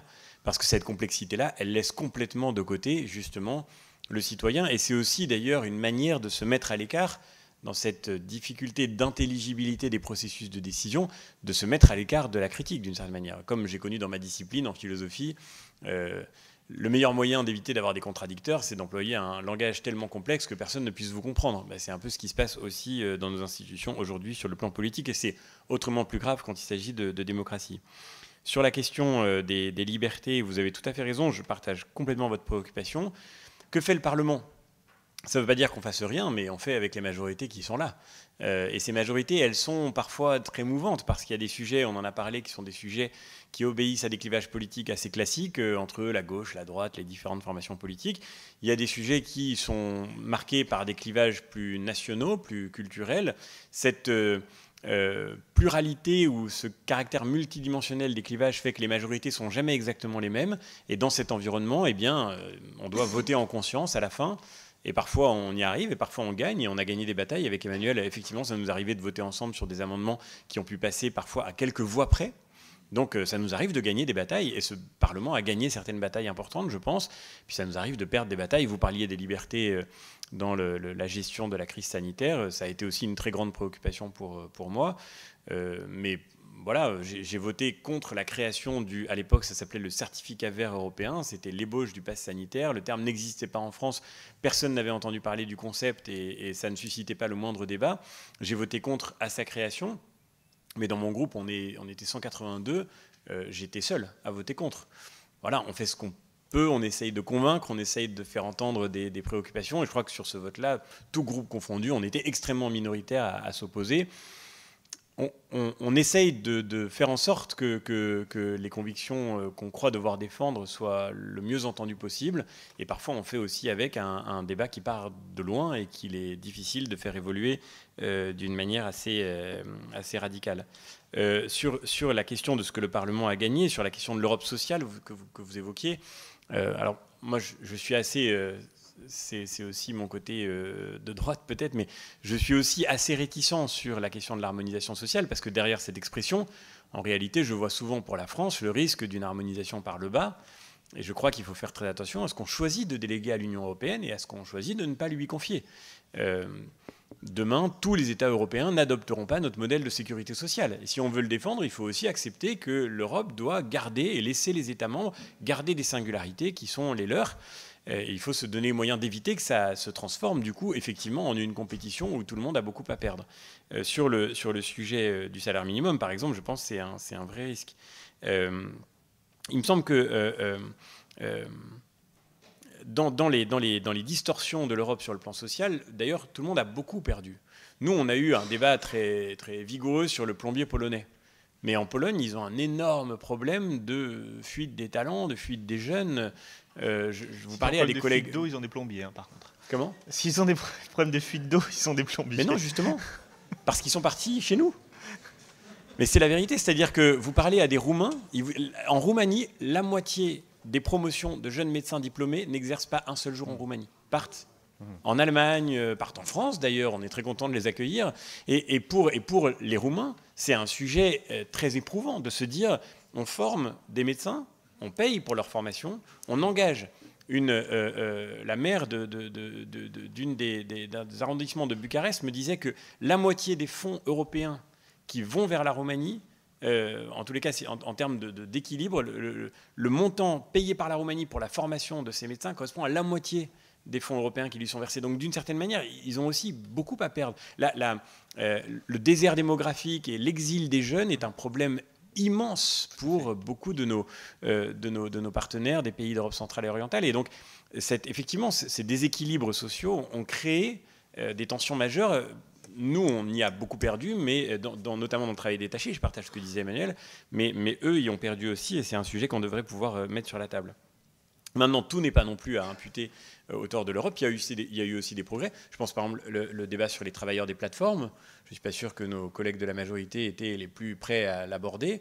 Dans la proximité avec les plateformes, tu disais, Emmanuel, que le gouvernement et la majorité ne veulent pas toujours défendre les singularités françaises, mais on se rappelle quand même des Uber Files. Tout ça n'est pas non plus complètement absent. Et aujourd'hui, c'est très clair que le vote du Parlement européen tout récemment sur la négociation qui va demain conduire à reconnaître enfin le travail des travailleurs des plateformes comme un travail qui doit être garanti par des droits sociaux, qui ne peut pas être seulement abandonné à l'atomisation économique qui nous est promise par l'ubérisation. Ça, c'est un vrai progrès, et ça, c'est, je crois, un élément encourageant. Sur la réforme des retraites, moi, je maintiens. Je pense, comme disait Emmanuel, que Emmanuel Macron aurait très bien pu ne pas accepter cette condition. Il aurait d'ailleurs, pour commencer, très bien pu ne pas demander le grand emprunt européen. C'était vraiment lui qui tenait à cet agenda, et il y tenait, je crois, profondément, parce que la trajectoire de la France en matière de déficit public, ça pour le coup c'est un fait, nous aurait valu, si on n'était pas dans la zone euro, déjà plusieurs dévaluations, et on aurait très probablement dû passer par des réformes autrement plus brutales encore que celles qu'on est en train de connaître. Donc il me semble que pour pouvoir maintenir cette trajectoire, il faut de temps en temps donner quelques gages, et la garantie du grand emprunt valait bien qu'on fasse une réforme des retraites, dont pourtant Emmanuel Macron avait dit lui-même pendant 5 ans qu'il ne voulait pas. Pendant 5 ans, Emmanuel Macron a brocardé l'idée de reporter l'âge de départ. Si maintenant il est obligé de le faire, c'est à mon avis parce qu'il doit ce gage à Bruxelles, et ça fait partie du malaise démocratique qu'on traverse aujourd'hui. Sur le sujet, et je terminerai par là, sur le sujet des influences qui s'exercent sur le Parlement européen et des intérêts des pays tiers. Alors, mon petit désaccord peut-être avec Emmanuel, c'est oui, c'est vrai, les plateformes, les GAFA, etc., ont investi des millions d'euros dans l'influence sur le Parlement européen, mais la plupart du temps, cette influence se fait par le lobbying, et on peut quand même distinguer, je pense que c'est important de distinguer pour la clarté du débat, le lobbying de la corruption. C'est pas la même chose de financer des gens qui vont traverser les institutions pour expliquer, développer leurs argumentaires, organiser des événements dans lesquels ils feront comprendre leurs priorités. C'est pas la même chose d'acheter des gens en leur versant de l'argent liquide ou en leur offrant des cadeaux somptuaires. Donc il faut quand même faire un tout petit peu attention à ça. Le lobbying pose des problèmes éthiques, mais je crois que là on est devant des cas de corruption qui sont des cas spécifiques. Cela étant dit, je crois aussi que dans la situation du Qatar, dans le Qatargate, en réalité, on a objectivement affaire à une opération de branquignol. C'est vraiment ni fait ni à faire, vous voyez. C'est vraiment les pieds nickelés de l'influence. C'est-à-dire que dans le monde contemporain, normalement, vous avez d'autres moyens, si vous voulez corrompre quelqu'un, si vous voulez même exercer une influence détournée par des moyens illicites, d'atteindre des résultats qui soient plus efficaces que en demandant à Mme Kaili d'aller faire un discours en plénière pour expliquer que le Qatar est le paradis des travailleurs et qu'on est presque aux 35 heures. Enfin, vous voyez, c'est... Et donc, le vrai sujet, c'est d'ouvrir les yeux et de sortir de la naïveté sur la réalité de ces influences. Et moi, je pense qu'elles s'exercent en effet par des moyens détournés dans des opérations qui viennent parfois du grand capital et qui ne sont pas des opérations de lobbying normales parce qu'elles sont déguisées. Ça arrive, par exemple, de parler... je ne sais pas, vous rencontrez un jour une association de petits libraires indépendants. Le petit libraire indépendant arrive dans votre bureau, petit libraire de province, français très sympathique, etc. Et puis... il vous sort un discours incroyable en disant mais vous savez Amazon en fait c'est génial, faut pas croire qu'Amazon soit un problème pour les petits libraires indépendants. Vous dites, ça c'est curieux quand même, moi j'aurais pensé que c'était quand même un sujet, etc. Et vous découvrez que naïf ou instrumentalisé avec sa complicité, en réalité le président de cette petite association se trouve être par ailleurs financé, tiens comme c'est curieux, par des grosses organisations derrière lui qui en fait sont très liées à la plateforme dont il fait l'éloge. Et ça arrive fréquemment. Vous rencontrez des associations de petits pêcheurs artisans qui vous disent « mais la pêche industrielle, c'est super. Nous, on est petits pêcheurs artisans, mais en fait, c'est un continuum. C'est super important que tout le monde remplisse son rôle et tout. » Et vous vous rendez compte qu'en fait, qui est le premier soutien de ce petit pêcheur artisan? C'est la grosse organisation derrière. Et ça, pour le coup, ça, c'est vraiment problématique parce que, et je pense qu'il faut ouvrir les yeux et sortir de la naïveté sur les intérêts parfois massifs qui pèsent sur la décision publique européenne de manière détournée. Ça passe par des grosses entreprises, mais ça passe aussi par, parfois, des associations qui viennent avec les buts les plus, a priori, les plus vertueux du monde. Qui a été le premier financeur du WWF en Allemagne pendant des années? Et il faut le dire et le redire, c'est très important de le comprendre. Le WWF qui était... le premier support du discours antinucléaire en Allemagne qui a conduit à la Energiewende 2, le premier mécène du WWF, c'était Nord Stream 2 et c'était Gazprom. Donc, évidemment, quand vous êtes un gazier russe et que vous avez envie de plonger l'Europe dans une dépendance à votre énergie fossile, le premier truc que vous avez à faire, c'est de tuer la filière nucléaire en Europe et donc d'organiser le lobbying antinucléaire. Et je le dis parce qu'il faut sortir aussi de la naïveté. C'est facile de dénoncer les méchants GAFA et on a raison de le faire quand ils utilisent de mauvais moyens pour peser sur la décision publique européenne.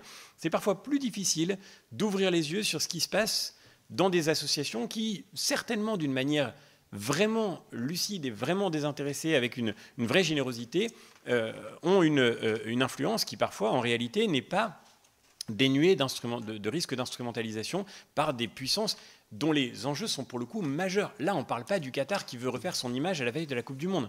On parle de ce qui peut déstabiliser en profondeur nos modèles européens. France Inter a fait une... Donc là, même avec des amis de gauche, on peut partager cette référence qui nous est commune. France Inter a fait une enquête assez intéressante sur le financement, par exemple, de L214. Derrière L214 qui milite, comme vous le savez, contre les excès, et à bon droit d'ailleurs, je ne conteste pas qu'il faille le faire, mais L214 qui milite contre les excès de l'élevage et de l'abattage en Europe, est financé par des industriels américains qui sont les mêmes qui déposent des amendements au Parlement européen pour faire avancer la cause de la viande faite avec des molécules chimiques. Il y a une industrie derrière qui voit des perspectives gigantesques dans la fragilisation de notre modèle agricole européen. Et il faut le dire aujourd'hui parce que si on se contente de parler du Qatar, en fait, on va manquer la réalité du risque d'influence et du risque d'ingérence qui pèse sur nous. Et je pense qu'il faut effectivement sortir de la naïveté, peut-être une Europe qui sort de la naïveté dans le monde et une France qui sort de la naïveté en Europe. Voilà peut-être un programme, non pas idéal, mais un programme au moins d'espoir pour les années qui viendront. Merci, c'est le mot de la fin parce qu'il est 22h passé. Merci à...